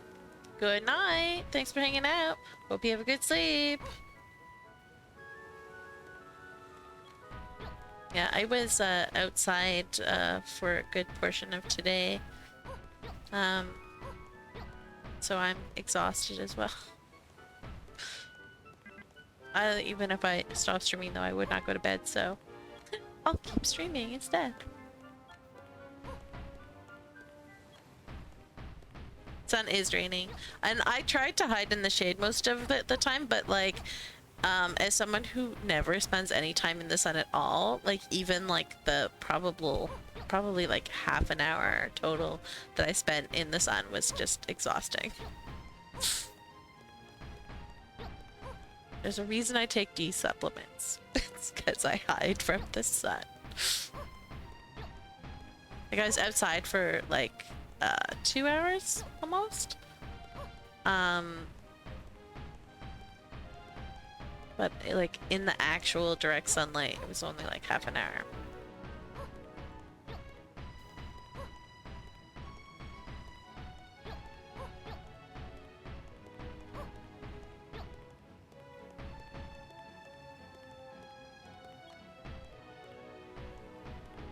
And no swimming for me today, unfortunately. But next week, yay.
Gonna get a snack? Mmm.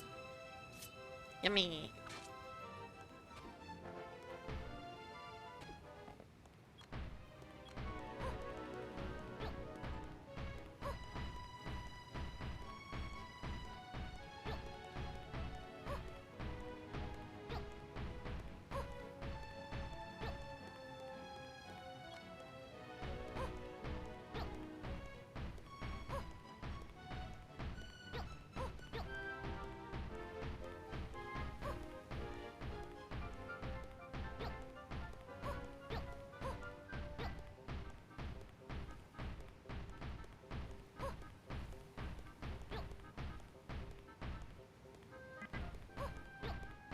Alright, I'm gonna have to figure out what I'm doing over on this side eventually, but that's not right now.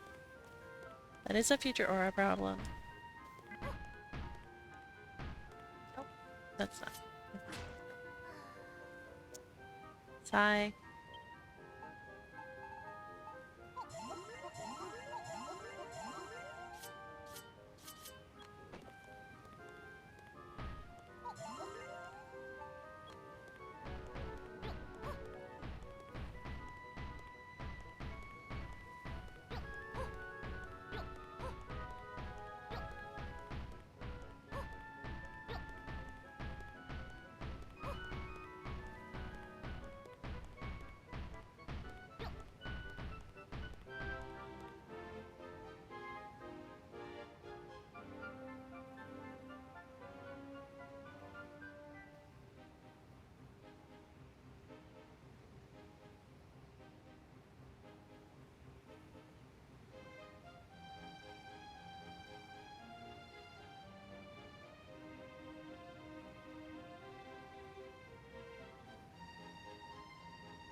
Okay, bedtime.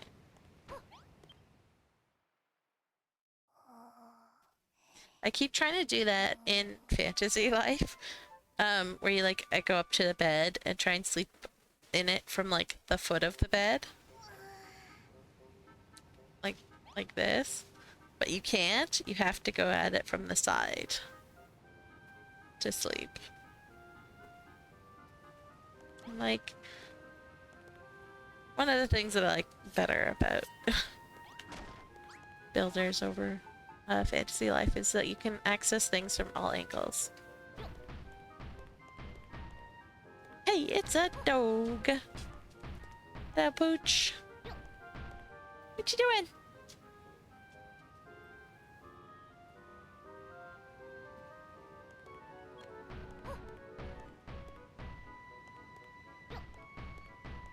Because I went out today, and when I came home, she was so excited to see me. I was following me around, and I put stuff on the counter and then turned around immediately to go to the bathroom. So she tried to turn around to follow me, and then like turned too fast and slipped, and it was very sad. Big wipeout. Is she old and her feet are slippery? Poor thing. So to shave her paws again, which she hates, even though it makes her more stable and not as slippy to walk. She's still like, no, I don't want to let you do it. Like, you dummy, this will help you.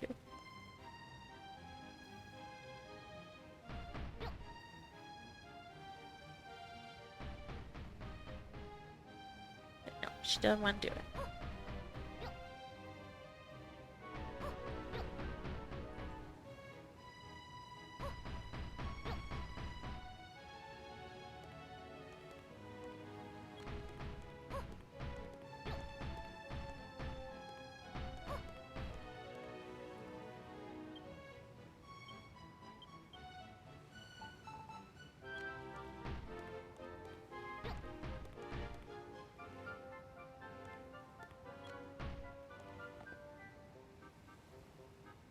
There we go.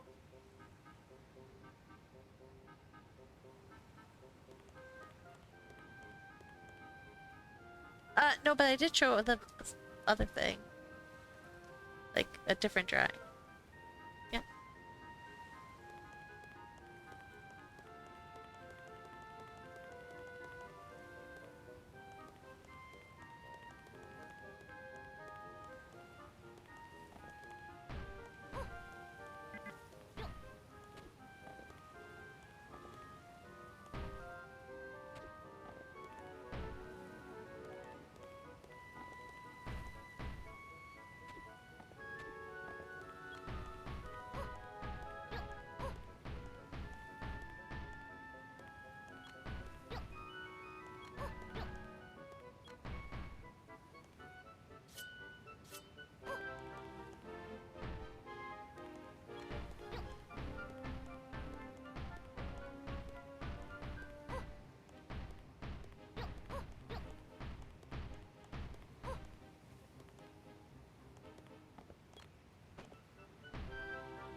Poor Malroth, desperately always trying to get up to where the builder is.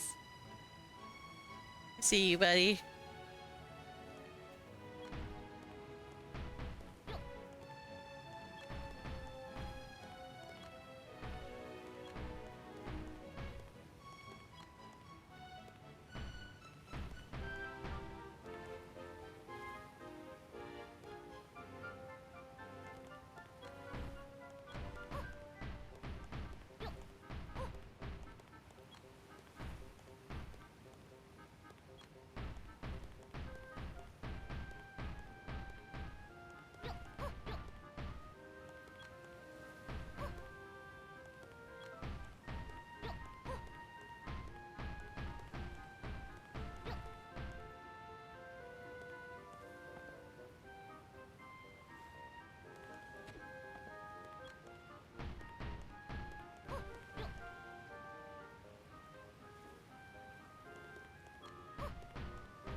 Oops, I looked away for 1 second.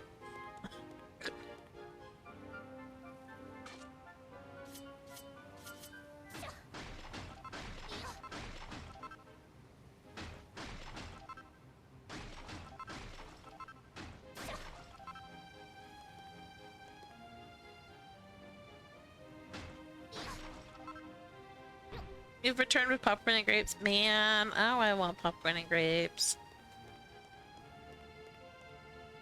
I love popcorn and well, I don't love popcorn as much, but I really do love grapes. But they're expensive, so we don't buy them all the time.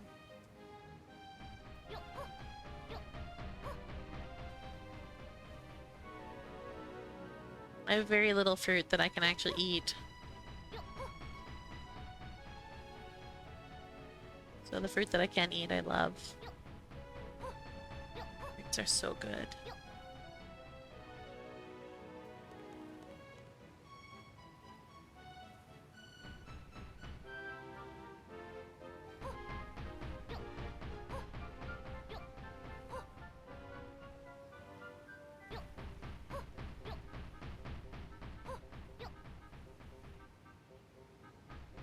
It's been cherry season here, so we've been eating a lot of cherries lately.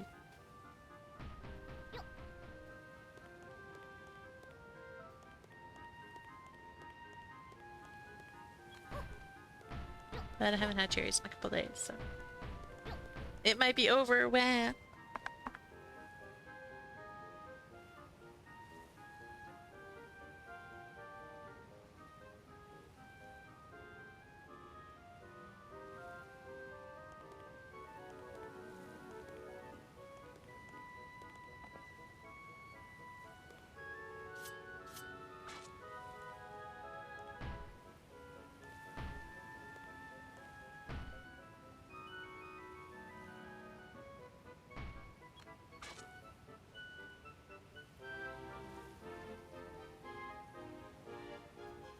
Love cherries, but those are expensive too.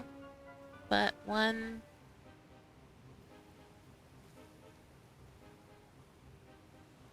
of husband's sisters left a carton of cherries behind. So they're ours now. Sweet.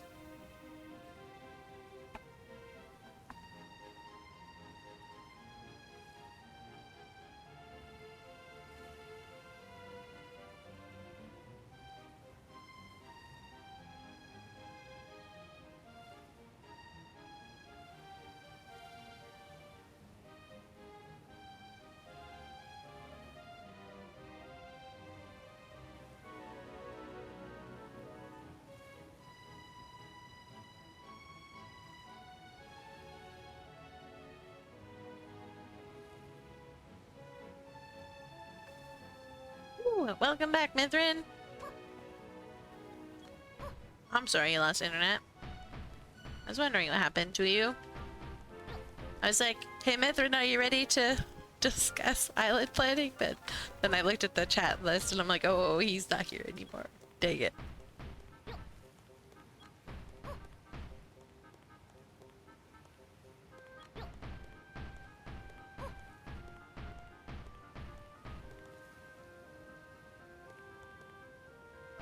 You let me know, Mithrin, when you want to learn how I plan my towns.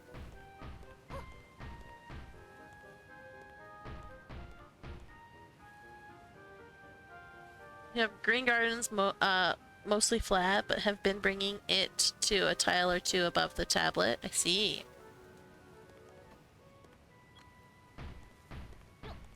Trying to make a village with 10 buildings.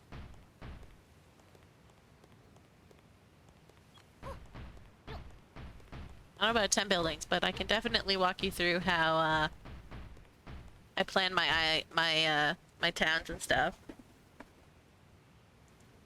It's really weird because when I'm doing it for myself, I don't actually write anything down or like draw anything. I do it all in my head. But to explain it, I need to like write it down and stuff.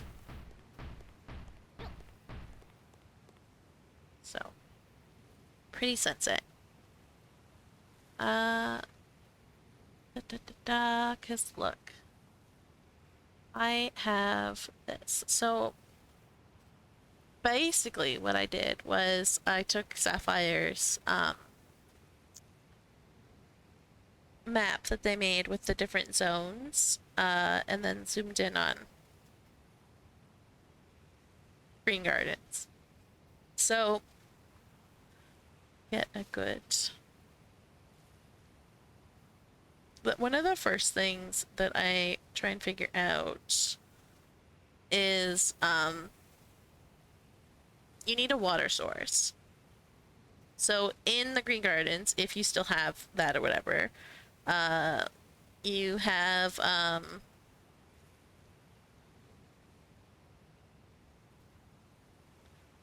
the waterfall that's here, right? Make that bigger. That's too big.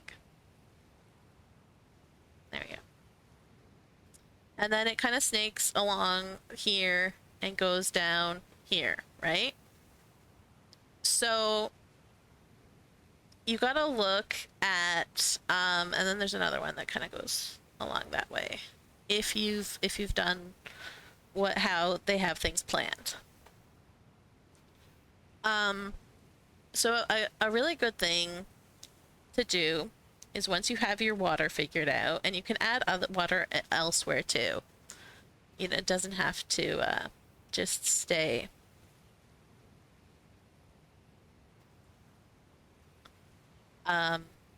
in the place. Like you can add like water over here if you wanted. Over here, I have water there, like anywhere you want. But you figure out where your source of water is, because people cannot live without water. And generally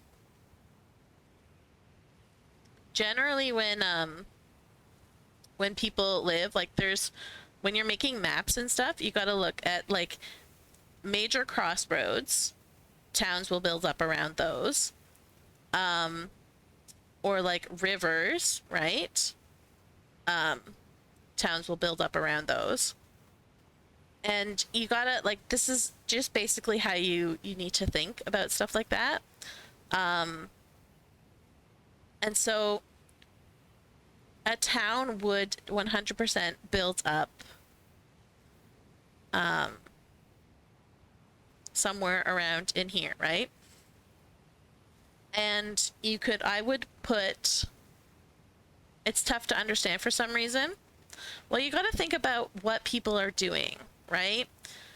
Yes, it's just a little town that you're building in here, but it's part of a bigger world.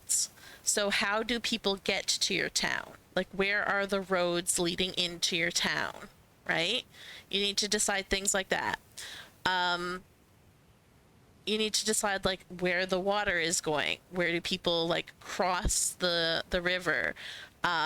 River crossings are often common places for and so you said you raised this, so like right here might be a good river crossing if you still have the river there.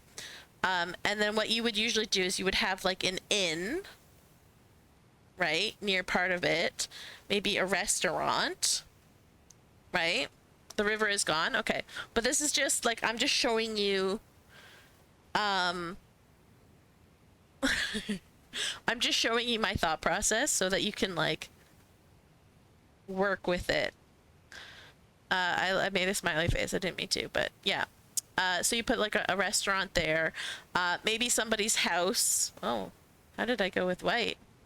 Oh, I'm on eraser. Maybe someone's house, like a little house, they live there. But like the whole point of it is you're not just creating like a giant grid, because that looks boring. You want to build in the landscape. You want to like guide the landscape. So like you have this whole area along the river here. Because it's on the opposite side of the river to where the crossing is, this is where I would put the fields, right? And then you would have the farmer's house right on the edge of the fields. And then maybe because to make things a little bit more interesting, you have this is like raised up a little bit, so you need stairs going down, right? And that creates multiple levels to make things more interesting to look at. And so then we have on this side of the river, you would maybe build more houses. So you could have like a house here, but you don't want like the back of the house would be on the river, not the front of the house, unless you were having like a water town, and so like boats were traveling on the river to take people where they need to go. But you probably what I would do in this situation is I would get rid of some of this mountain here. We can do that. Look, easy peasy.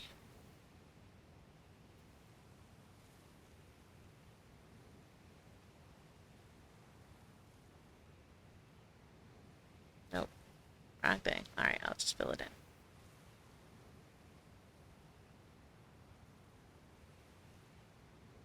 Yeah, I probably wouldn't stick with a wide open valley just because it's a lot harder to decorate and make look nice.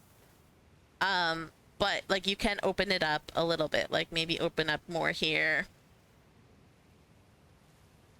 so that you have more of this like larger area to build. And so what I would do is you have your black. It's gone. There we go. You have your main road over here. So I would just like continue this, right? Because you have, it would go over there, it would go to that person's house. So you could go into the inn, into the person's house. And then maybe it goes down here and you have another house here, or like an animal house or whatever. Then oh, go here. That I'll race with that.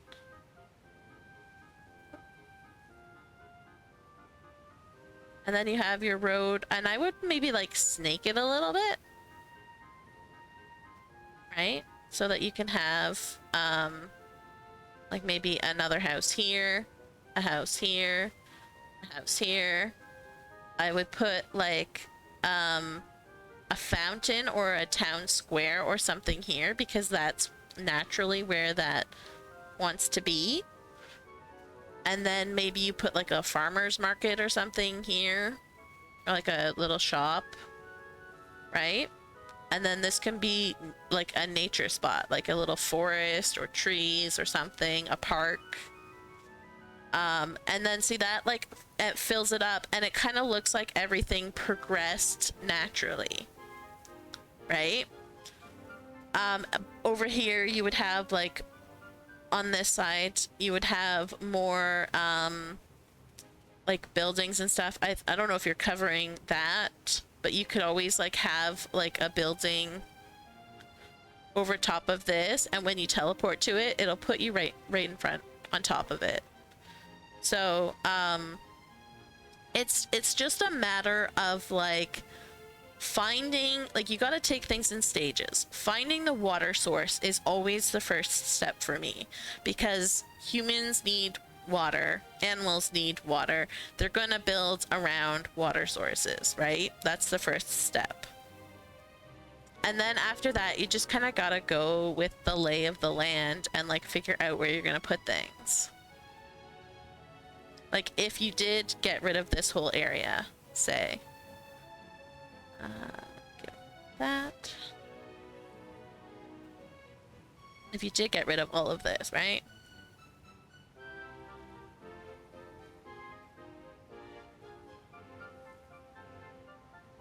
Make that bigger for this. And you just had it open so that it was all one area. I would probably not have a house there. But I would continue the road. Whoop. Go back down. I would continue the road this way, right? And then you don't want to just have roads and build houses or whatever. That looks boring. That looks like it's not very interesting. So you have nothing in the immediate area to control where your things are going. So look at the outer bit, right? If you still have like the mountains on the outside here, you would, there would be, because this is near water. So if you don't put an animal house over here, then you could put another spot for a good animal house would be here because it's near water. If you put a forest or a park there, perfect, wonderful. So you want a road going to that, which means there would probably be something here that you could build, which would road going that way, and then the road would continue and curve along like that. Right? So you could have another house here, another house here. They're following the road on the curb. And then if you don't, and also too, that means you don't have to put the town square there. Let's get rid of that. Have stability cranked up way high on this one, so I always go to the brush instead of going to the color when I want to switch. You could put like a big fountain or something here. You could put like a little shrine here or another building, right? I would probably put like a forest or a park or something here to go along with the one that's on this side. And just to give more nature, you could also put something here, nature-y. And then it just makes the whole thing a little more cohesive. Going to the wrong things. Also, if you've flattened this mountain, right? That gives you more options too. If you flattened or filled this area so that it's on the same level, hang on. You might want to like move this house, right? Because now you're gonna have a road going through there. Now let's go to the brushes instead of the colors. So now you're gonna have a road going through here. And then you want to make the road somehow connect to the other side of the bridge, right? And then you can fill in whatever you want here. Like for me, because this is kind of away from civilization, I would put something like maybe like a forest with a lumberjack's house, because it's off to the side and he can like grow his trees all around here and have whatever, but then he can also sort of near the main road and he can get his lumber to the rest of the house. And then yeah, put another house here. Like I already have 1 2 3 4 5 6 7 8 9 10 11 12 13 14 buildings. Oh, this wasn't really a building, so 13 buildings. And that's just like the roughest draft. 14, like, well, that's what I'm saying. Like, you can put another one here, another one here, another one here, another one here. Like, there's tons of space to put houses. You gotta make sure that you break it up with like nature. And like, this isn't like, these houses are not a perfect line. They're on a slight curved line because the mountain behind is slightly curved. It's just having it like be wild and chaotic and like, you know, there's like, you could add a mountain here. That's why no one lives there, is because there's like extra mountain here. It's not livable. The waterfall is here, so no one can live over there. right? Like you build excuses on why you can't put a house right next to another house. And you also want to make sure that you build on different levels. Like this, I would put on a slightly higher or lower elevation than I would these guys, so that you have like stairs here or something, right?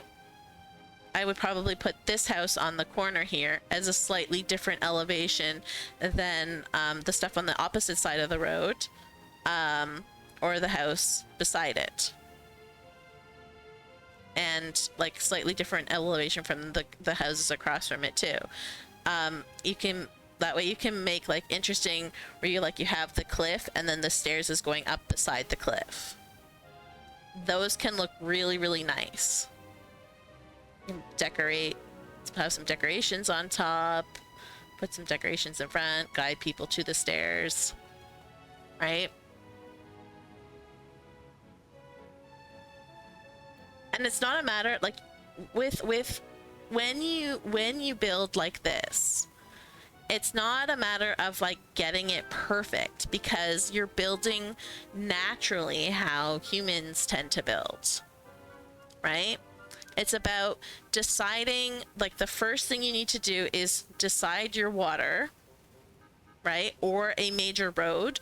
Like if you have something built over in Scarlet Sands and you have like a main road coming from there, where is that road going? Where is it leading to? And if you have like a major crossroads, that's where you're talking and drawing at the same time. That's where you're like the major, see this is a major road, right? Say this goes to Cerulean Steps and this goes to Scarlet, the docks, and this goes to Scarlet Sands or whatever. Not exactly, but let's just say. Then, right, people are traveling these roads to get from the different points. So trying and talking at the same time is hard. It is, especially when you're using a program that you're still learning how to use. So like people need to travel to get to those, right?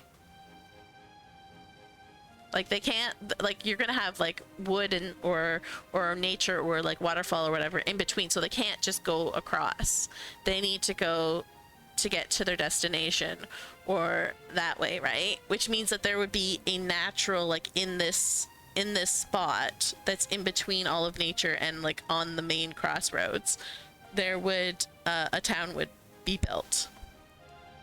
And basically in town building, right, let's go back to black. You have your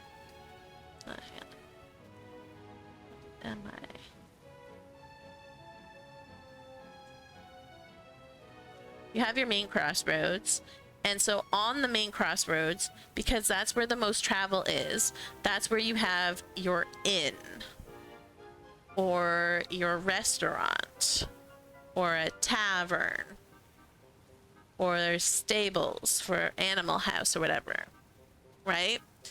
And then you kind of build, right, out from there. Like you start with the most basic of whatever, and then say like you go up here and there's someone has like fields, right? So you have their house over here so that you can have their fields around them. Or like over here on this side, there's like a little forest. So there's a little, some houses that have cropped up like in this area here, near the forest. Although I would probably, move the road like that. Put like a house on the edge of the forest, like this one is. Maybe a house across. Maybe have like there's another forest, which is why the road doesn't keep going there. Or there's like, oops. or there's like a pond or a lake, right? Because they're still gonna need water access, so you could have like a big lake there. And then you would have another house here, but you wouldn't have anything on this side because the lake is there, right? And then maybe this road curves around to connect as it's going like off, right? You can have another house, and you want to like leave space in between the houses to put like maybe this house here is up on an elevation so that these ones are like sort of down, right? You would have the cliff, right? And then the house would be beside the cliff. And then the other house would be up on the cliff to give variation. Or you could even have a house that like takes up both, so you have an entrance on this side and you have an entrance up here, which is actually a really good thing to do in this game in particular, because NPCs like to go straight, but they can't go straight. There's nowhere to go if it's just a single house, right? But if you put like stairs in the house or whatever, right, then they can go and go out this door. So like you just gotta play around, either figure out the water first or the road, the main road, and then kind of like have things pop up, and make sure to always put space. You want to have nature in between the different houses, because otherwise why is there not a house there, right? And you don't want to put all the houses just right beside each other without varying it either in levels or somehow, like, you know, maybe the road is like this and this house is right up here, but this house has a longer driveway and so the house is down here, right? You want it to be different because that makes it interesting to look at. The more different it is, the more exciting it is to explore and to see. So water first, right? Hang on. Failing again. Water first, right? And then any made roadways or whatever. And then make sure you add like a forest or fields, right? Or anything like that. And then what you do is you fit the houses in. After you've got, like, you want your inn even before you put your houses, because an inn is always like near the center of the town.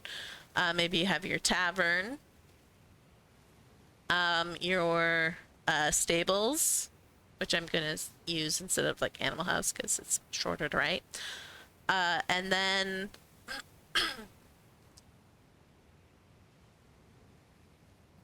the houses, and you fit the houses in between nature,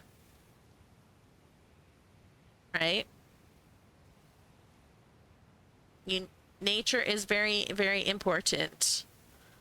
And even if you put nature in after you built the houses, you can still make it look like the houses were built where they were because of nature. So let me go back to...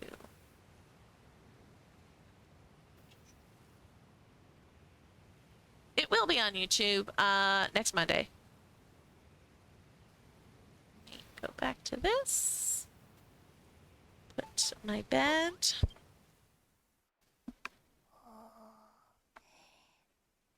And I think the best example of how I'm explaining, because I did not do a very good job at planning my green gardens, and my Scarlet Sands is not really like, it's a resort, so it's not really the same idea. But I think my best would be over here.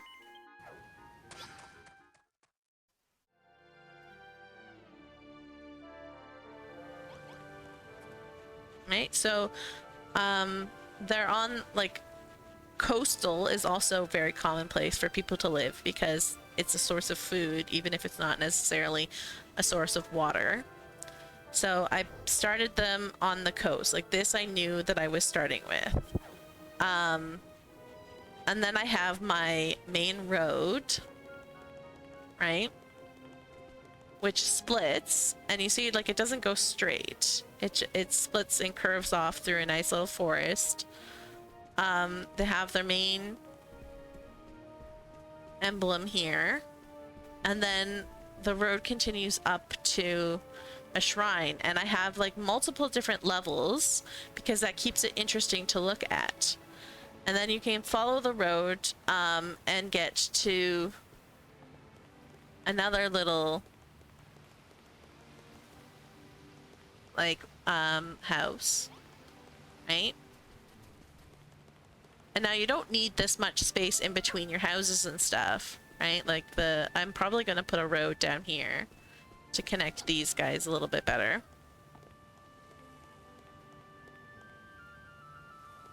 And honestly might even add like another house like in here or two. I think with a road there it would make sense for there to be a house or two.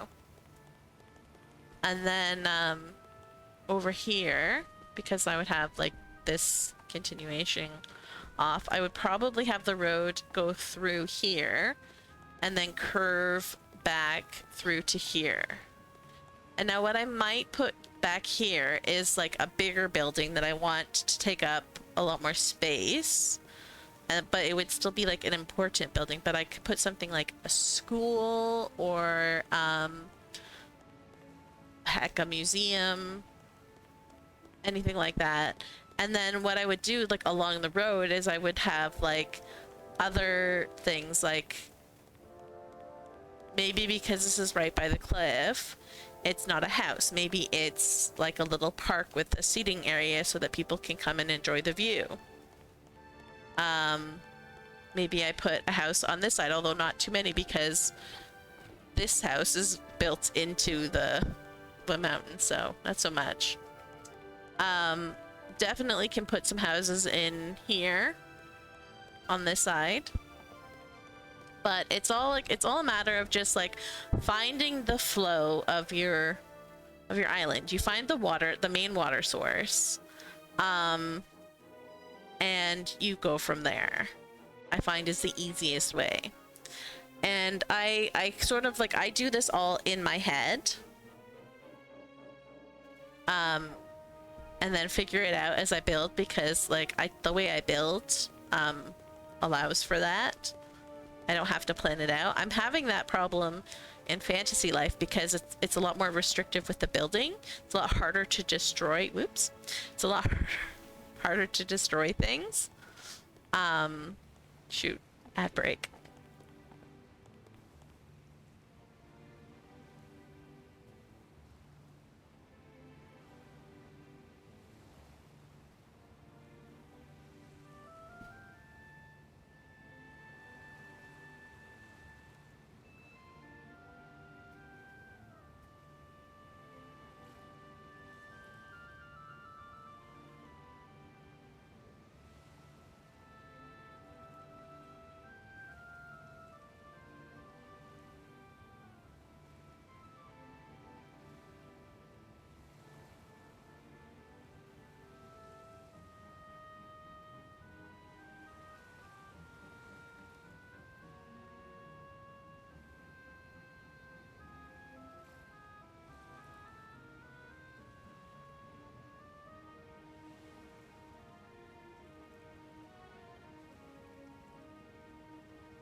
back from ads. Hello. Welcome back from ads. Oh, hello. What are you doing? That goes. Okay. Commercials done. I call them commercials too. Let's pray Dr. Mills. Thank you. I knew that I wanted this to be like the main center. So, because it's cliffside,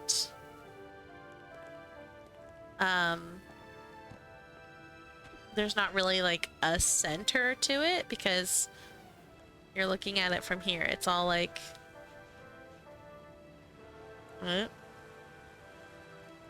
it's not really, it's not the normal, like you would have the town center in the middle or whatever. If you're confused, I can try and color code it better for you in the I go over it again but slower.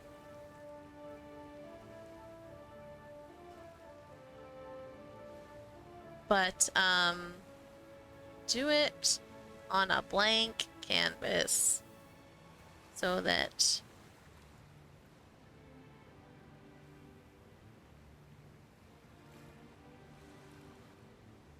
you can get a better idea for it.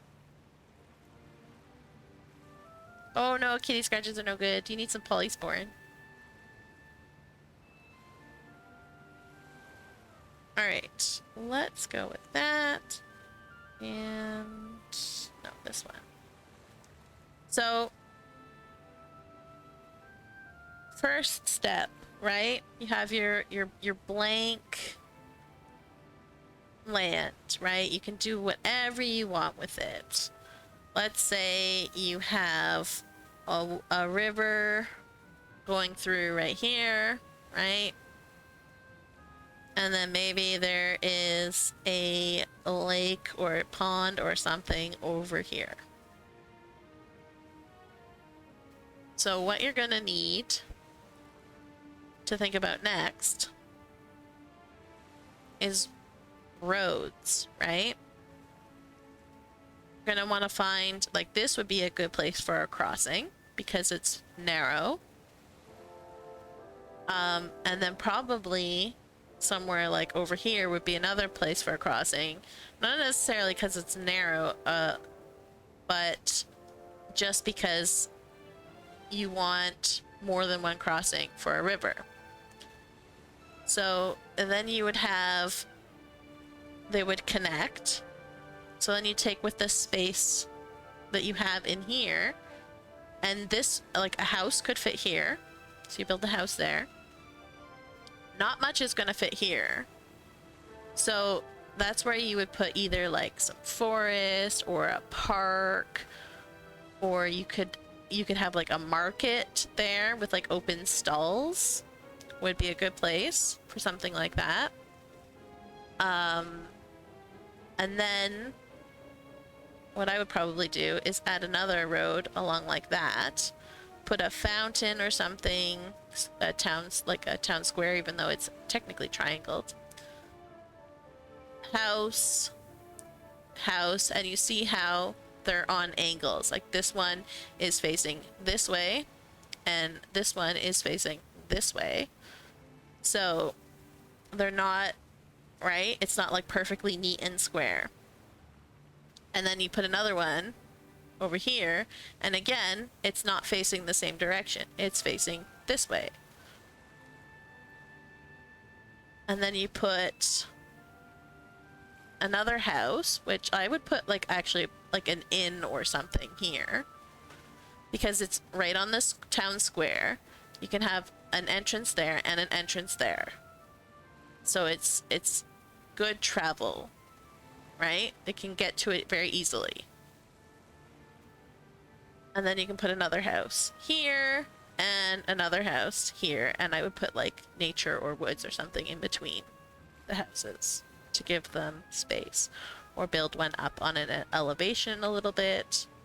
Like it doesn't even, like, even just like a single block higher than the neighboring house is plenty good enough if you're worried about that. Then on this side, Yeah, you do need to practice the organic style. On this side, right, you would, there would definitely 100% be something around the lake, but probably more like fun, right? They would probably, like, you could put a dock for swimming. You could maybe have like a little campsite or something. You could even build tents. The padded floor makes a really great tent. And then I would probably put like a forest or trees or something to kind of like block that off a little bit. And then, of course, these roads are going to connect somehow, right? We don't know exactly. We do know that this will probably go down here, though. So then this would be a good place for a house. And you would have it facing this way, but it would have a backyard on the river. And again, you'd have another house, backyard on the river. Over here, I would put something big, like a school or a tavern or something, because you would have like nature of some kind in behind it, or like a small pathway leading to the campground, whatever, right? And you build on it, right? That's not what I wanted. So you want, like, this would be forest, right? This would, whoop. Hey, I really don't like that feature, and I can't turn it off. This could be forest or a park or something. It's just some sort of nature, right? You want little bits of nature in between the houses. Over here would be some more nature. Like the backyards in between the houses. You just want to like fill it with stuff to make it interesting. And like someone was just like, oh look, here's this little clearing, I'm gonna build a house here, and I'm gonna clear out some of the trees so that I can right, I can clear out some of the trees so that I can make a road coming to my house.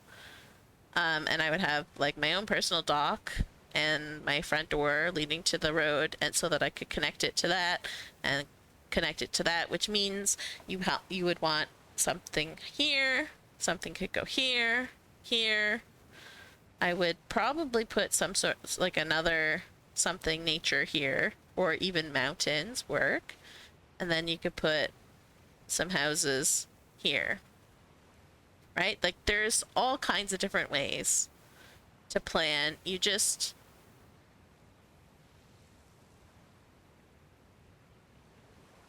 want to start with water. Right? Roads. Are there forests? Right? And you don't even have to build these, right? You can just plot them out, like here is where this is going, here is where this going, here is where this going. When you think of that, you do a crossroads with a fountain in the middle, surrounded by forests. Yeah, and that could work. You just gotta remember that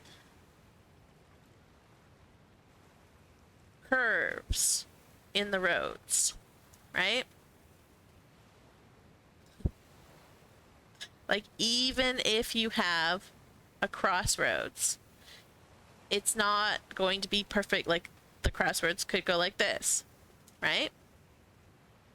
And then this road goes over there, and this one goes off into the distance down that way. So you're gonna have like your stuff like generally kitty corner around the middle, but around the outer bits of the town are not going to be perfectly centered around everything. They will be spread out. You might even have like a house way down here because that's where the road goes. And there's nature of some kind in between. They're still technically part of this town, even though they're separated, but they're just further down the road. There are so many things that you can do with building. You just gotta plan where things are gonna go, even if you do it in your head like me. So I always start with water, then roads, then forests, and then if there's like mountains, maybe.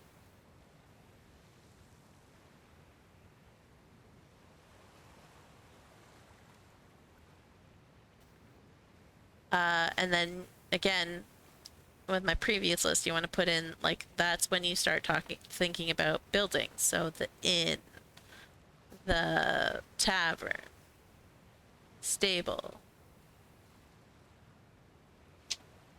right? Are you going to have a blacksmith?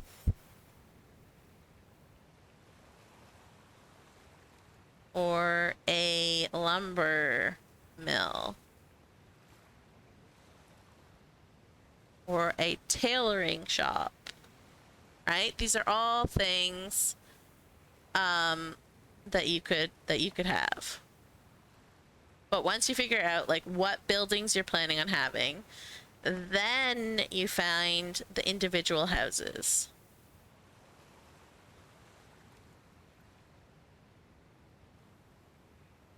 This is the absolute last thing that you should be doing.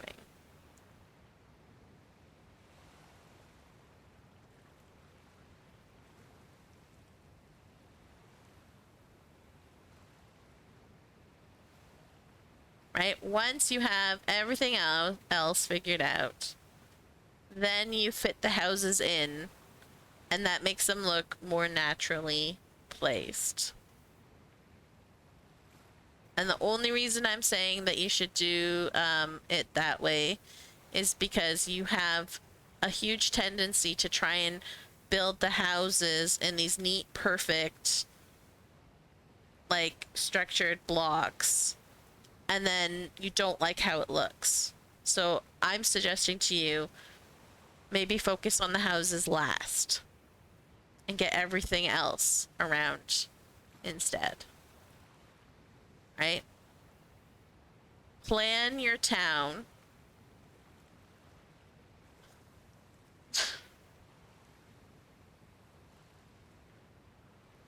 Plan your town first, right? Then figure out where everything's gonna go.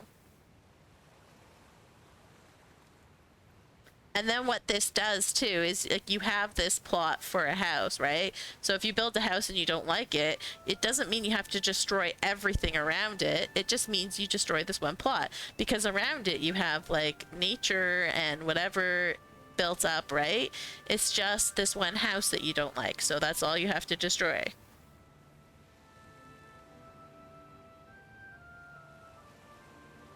It's just a matter of figuring out what it is that you're looking for and mapping it out. But I would definitely start with where you have your water, because everyone needs water to survive.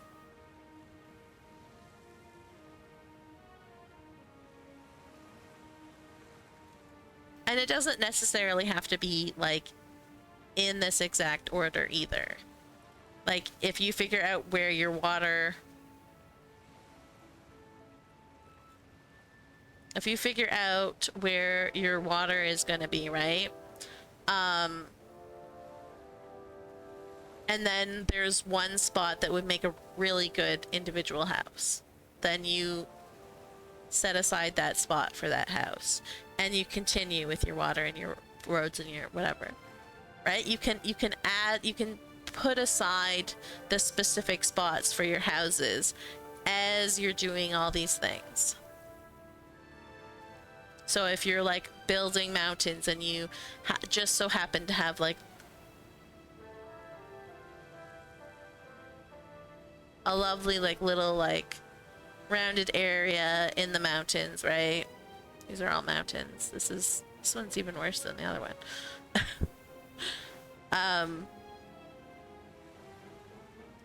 Then you can build a house in here, right? Yeah, I know. I'm just trying to like sink it into your brain so that like you're going at it from a different angle. Because the angle that you keep building these straight perfect things and then destroying them. And then building these straight perfect things and then destroying them. And it's constant. I think you've rebuilt your green gardens like 20 times now from like what I've heard. Like almost every week it's like I destroyed my town again. So I'm saying like this is not working for you. Try something else. Try finding where that river is. Try finding where the road is. Right? Build around it.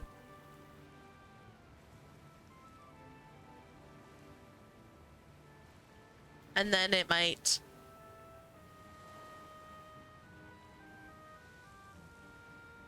You cleared most of that. Yeah, but that's what I'm saying. You can make your own, right? That is why I started on the completely empty one. Is like you have a blank slate. So you can put whatever you want wherever you want. Like maybe you just want a lake town, right?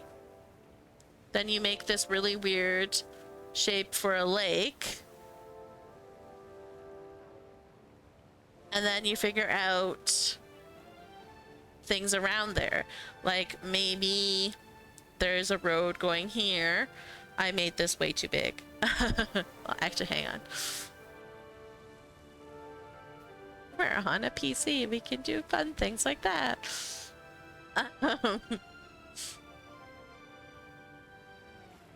So, like maybe you have a road because you have like a house or like an important building in here. Maybe you have some docks. Maybe you have another dock over here because you have like a house or a warehouse or a business or whatever. You would probably have like the road go around here, so you would have some houses crop up around it, right? Maybe it leads over there, right? There is sadly no undo feature, but this is like you erased everything, and so now you have a blank slate, and that is why I'm suggesting that you try it this way. Find out where you want that water, what kind of water you want, where it's gonna go. Also figure out elevations, right? Like maybe you have a lake up on a mountain and it has a waterfall that meanders through your town, right? So you could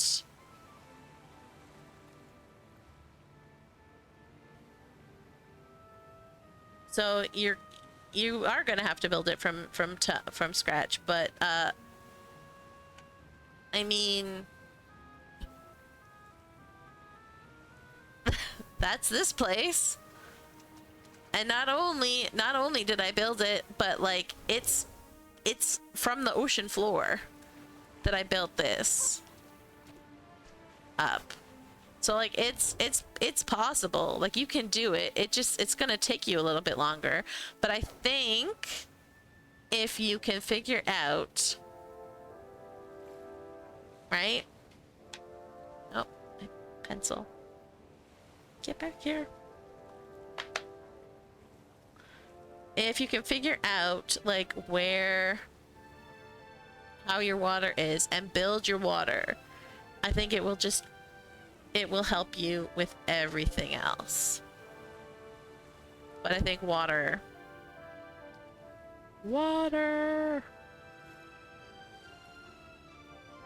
is what you should be focusing on now.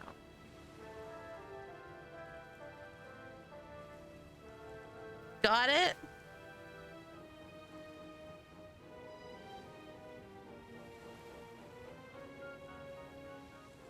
Kinda.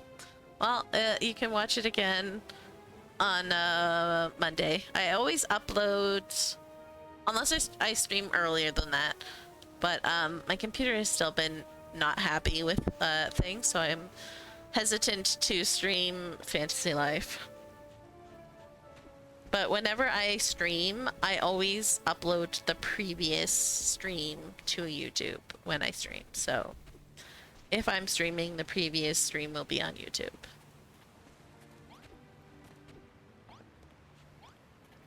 That is how I remember to upload to do the uploading of the videos, because otherwise I forget and then they get lost. See, and this like a little pathway up here, this is gonna be absolutely nothing. It's just like people like to come up here and look out, gaze upon the world around them.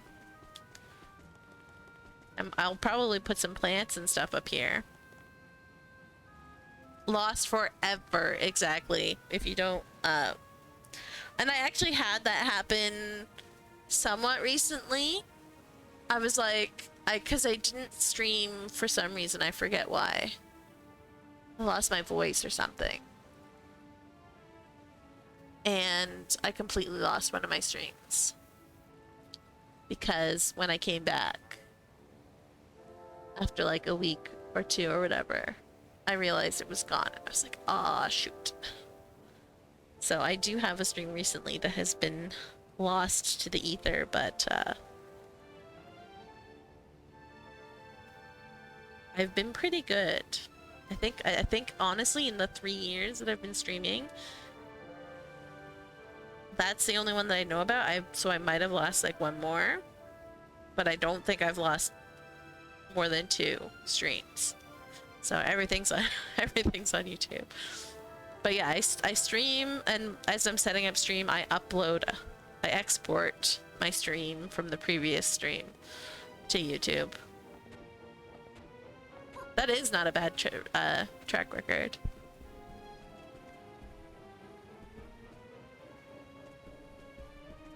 I'm all thinking town planning now. I'm like, what can I do over here? But see, like even just one level of elevation can make a huge difference in making things look more natural, right?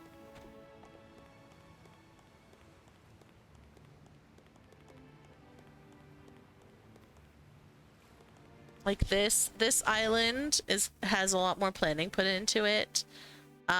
This will have a lot of planning put into it when I finally get there, but I'm trying to finish everywhere else first.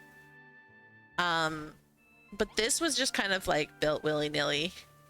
Like, I'll put a thing here, sure, why not?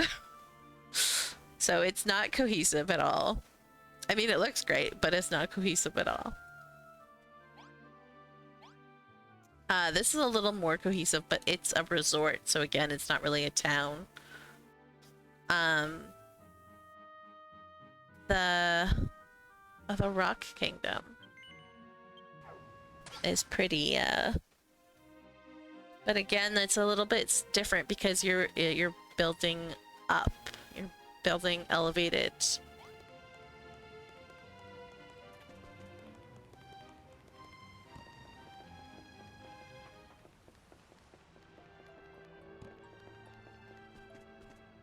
Using elevation instead of distance between. But even then, I still have like the town square thing, whatever. See, I have a source of water. That was one of the first things that I was like, oh, I need to, and it continue it like it's from like there, like you can see it where that yellow plant is beside the dead tree. That's where it goes in and falls down there. And if you swim up that waterfall, you could actually like escape. So like I have the water source. And then I knew that I wanted because these are the little valleys that are there in the game. So like this is there is that like little waterfall area or whatever. That's there, and then you have the wall. And the house is on the other side, right? So I just like, and I haven't touched the house, so it's blah. It's the house. See? Can read. Do I want to read it? Not right now.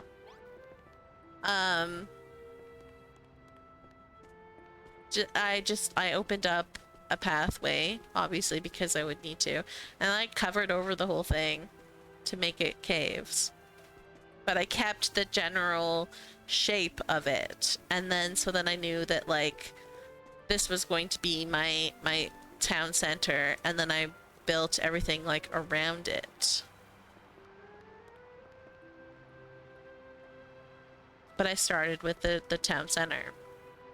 And then I didn't know what to do with this wall because it was just like too straight or whatever. So I was like, oh, you know what? They're underground. They'll want light and something pretty to look at.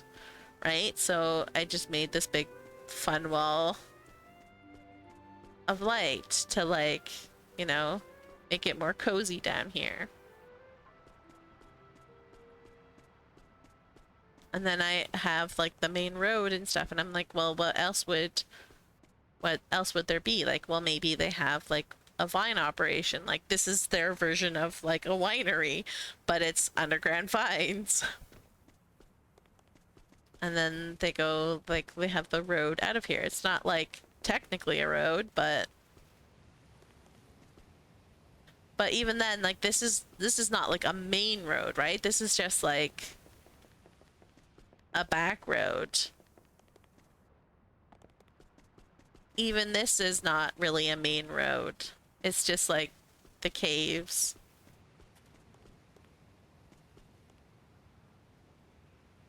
Like, yeah, they could go this way to go visit the desert, but like it's literally a desert. So it's probably better for them to take the train, which is why I made the train.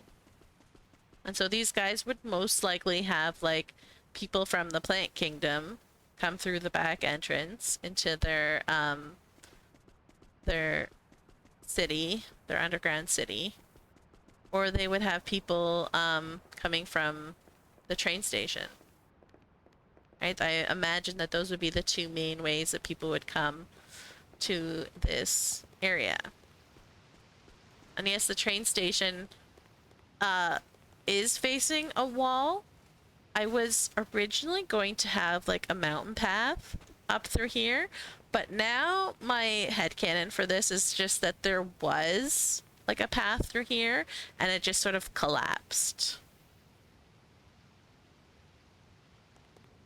And so now there's no path, there's no, like I might one day make a path between them, but for now I'm just leaving it that, and people can take the train to get to the other areas. Or they can travel by boat down the pier.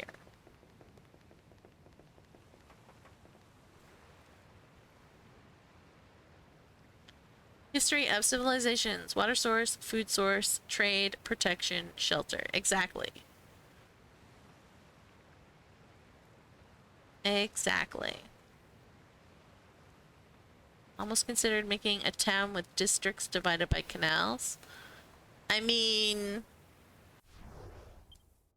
kinda what I have going here. Except it's just, not so much canals as in, like, the walkways would be your canals. I mean, like, Venice is built. There's still roads in Venice, though, just, Not as much.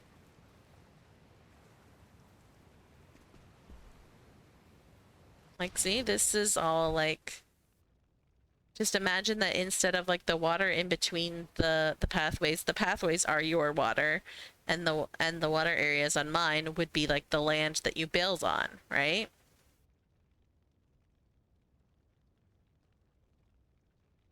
Like, there's so many things that you, and that's part of what makes this game so awesome,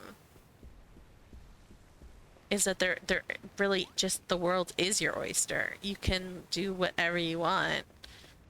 You just, like, as Zach and I have both said, you gotta do it, you gotta figure it out first. Water source is always the first thing. People are not going to build where there's no water, because you need water to survive. You can go days without food, you cannot go days without water. You will die. So water is always a good first step.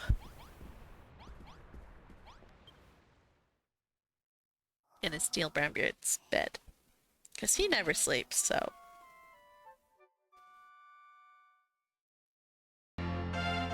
One of the easiest ways to confuse you is to give you choices. But that's what I'm telling you. Start with water. And thank you for the follow, Marius. I appreciate that. But that is why I'm telling you. Start with water. Figure out where the water is, where the water source is, and then build your farms around it. I feel I have a little bit of that here.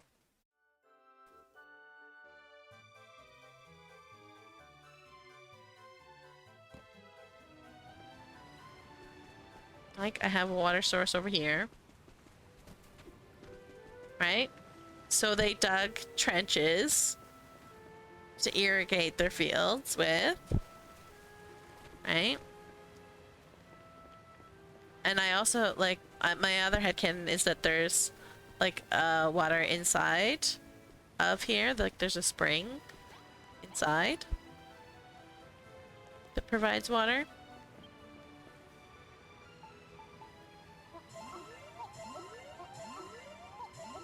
Once you have water, then you have, like, yeah. Anyways, I'm just repeating myself again for the 15th time.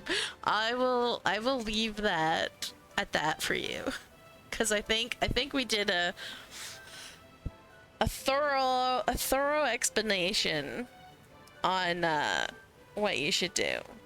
And when you watch back next week, or even like it'll be on Twitch all week if you want to watch it sooner. You can watch the VOD on Twitch. It just won't be on YouTube until next week, probably. But yeah, water first, farmers' fields, or like home garden where they can get their food from. Major building, major important building, like a town hall or a inn or a tavern, something that is like for other people to come and stay at, visitors to the town. You want some like forest, nature. You want elevation. Elevation is important, right? Like, I almost lowered this whole area down to be on the same level, and then I was like, no, you know what, I'm not gonna do that, because the different elevations will be good. Right? It's why I added little bits of elevation everywhere. Even if I didn't necessarily build on it, I still added it because it makes things look more interesting. And honestly, what I probably should have done is like built these houses on top of, or at least one of them on top of this. But as it stands, it looks like that there was just like room in the hill, and so then they built there.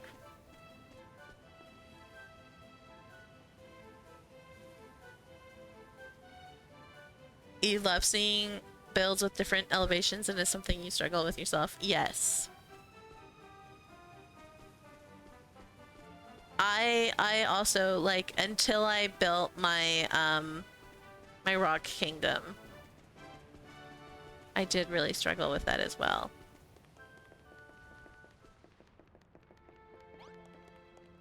And then this sort of like started me on the road to like understanding how elevation can work to your advantage a little bit better.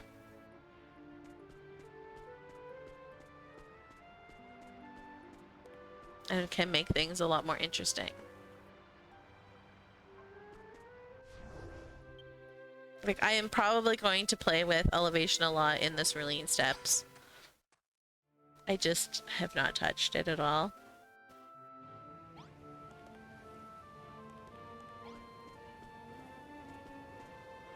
Right? But like, what you would do is you would, like, you build like a retaining wall or something.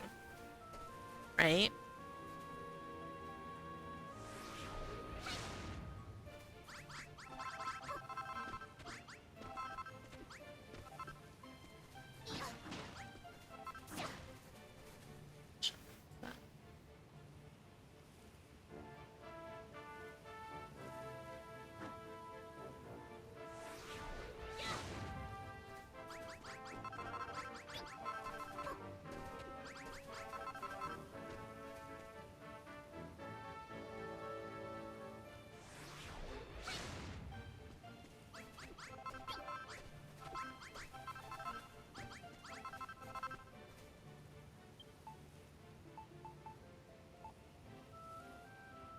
Use this, that's fine.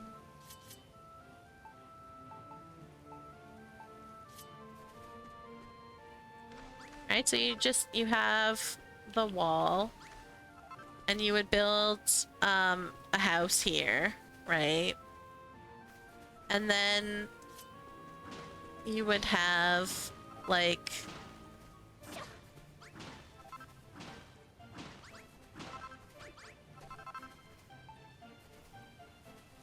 the retaining wall would come out a little bit to help with your stairs, right?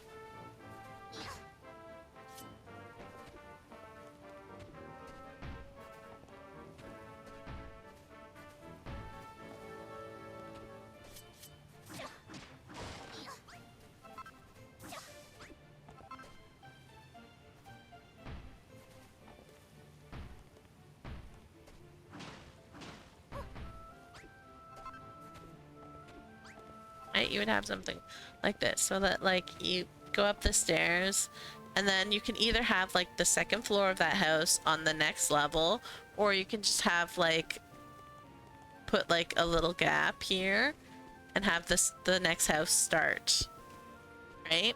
And it gives these nice, like, these having these stairways in between the houses like breaks up the houses a little bit. It makes things really, really interesting. So, oh, with the murals on them, yeah.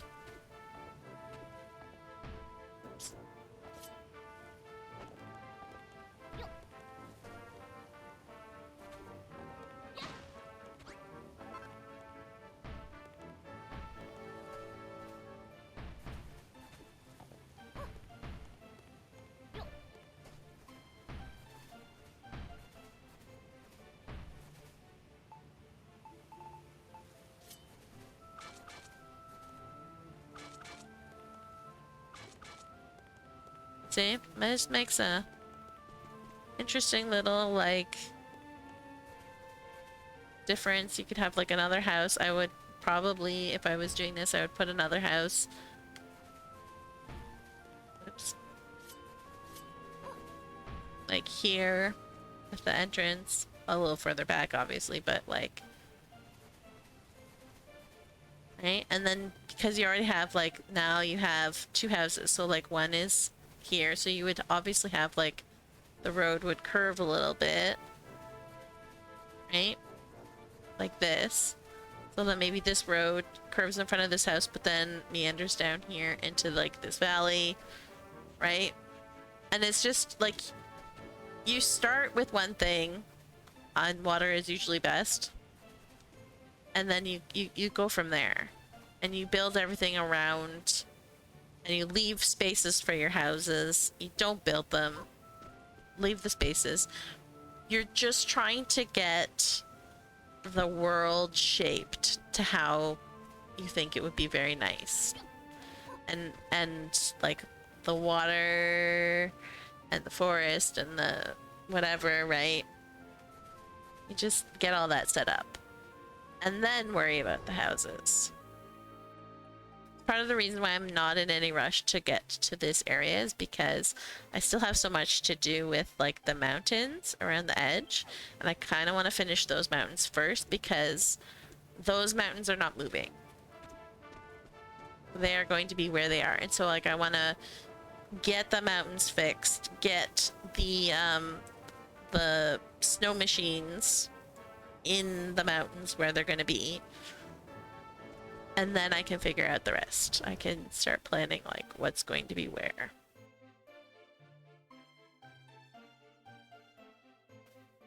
But it's a process. Like you're saying it'll take time to like rebuild. Yeah, it absolutely does.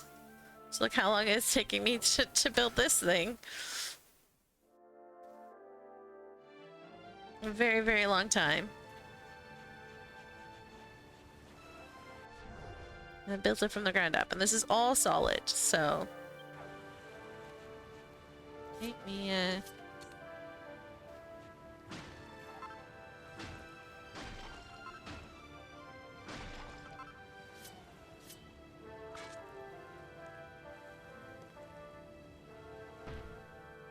right, completely solid. That's why it's see-through.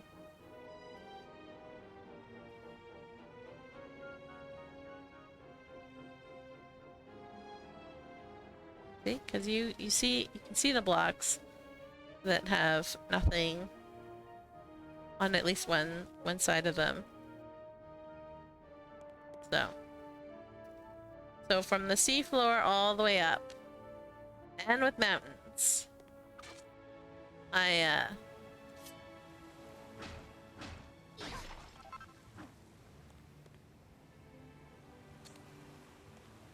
built this.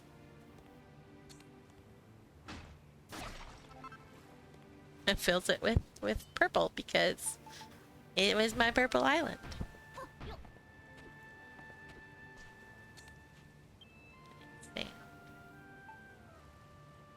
And I had a lot of dye that I wanted to use.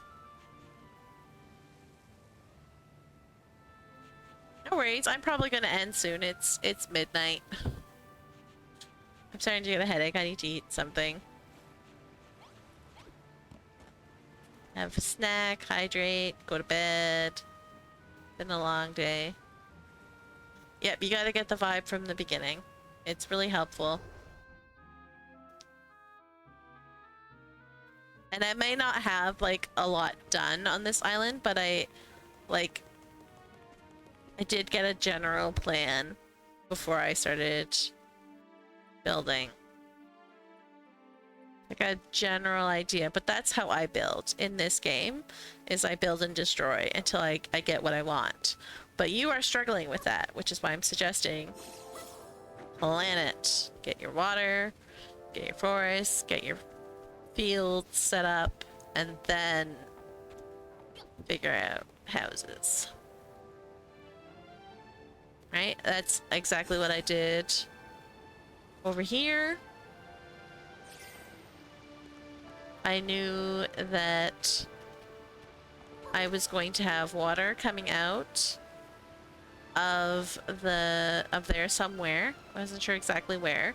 And I knew that I wanted tiered fields. So I got the tiered fields, and then I put the water source in because I wasn't 100% sure where it was gonna be until I'd finished putting the fields in. And then I was like, that's the perfect spot for it. But I still had water. And then once I had the fields done, I was like, okay, so now I have this area for the house. And then I could build the house. So yeah. Water is important. Water is life. My screen in front of me still just says water.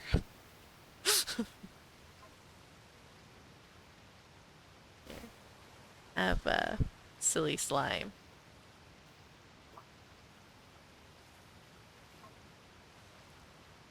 So much water.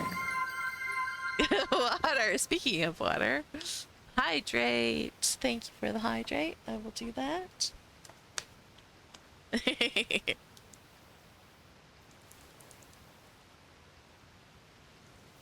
good. I probably did not drink enough tonight. But yeah, that's planning. If anyone has any more questions, you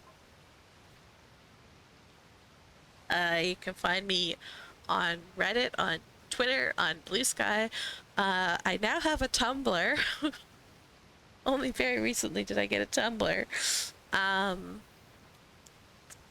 Mostly just because there was so much builders art being posted there that I wanted to see with my own two eyes instead of like the big like, you can't see this, you don't have an account. So I finally broke down and made an account. YouTube, Discord is a big one. Think this is a command. Yeah. See? There we go. Twitter, YouTube, Discord. I'm pretty sure my Twitter will link to my Blue Sky if you only have a Blue Sky account. Did you add my Tumblr? I don't think you added my Tumblr. Oh no, RIP. But yeah, so like find me on any social media, Reddit. I'm either gamer or builder, or I forget. But I'm on there. You can find me. I do have a Blue Sky. I'm pretty sure I'm builder or I'm Blue Sky. Ask me questions if you have about island planning. If you want help with your island planning, I will help. I like it. I like world building. I always create stories. Like as I was giving my tour of my island, I was like, this is this way because this happened, right? Like the dam is completely broken because lore from these guys happened. And that's how I build. Like I like to build stories, essentially.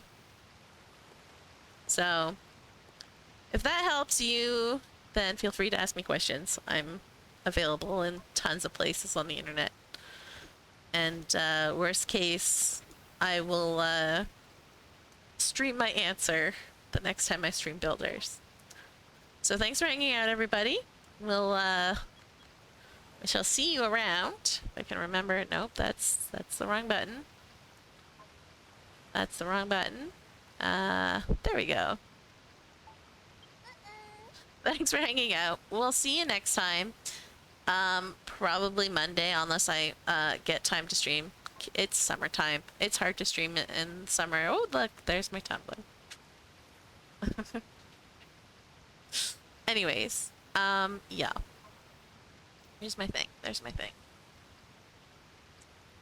Wow, links! So many links! Only Birds is the best mod. Anyways, thanks for hanging out. We'll see you next time. Bye-bye!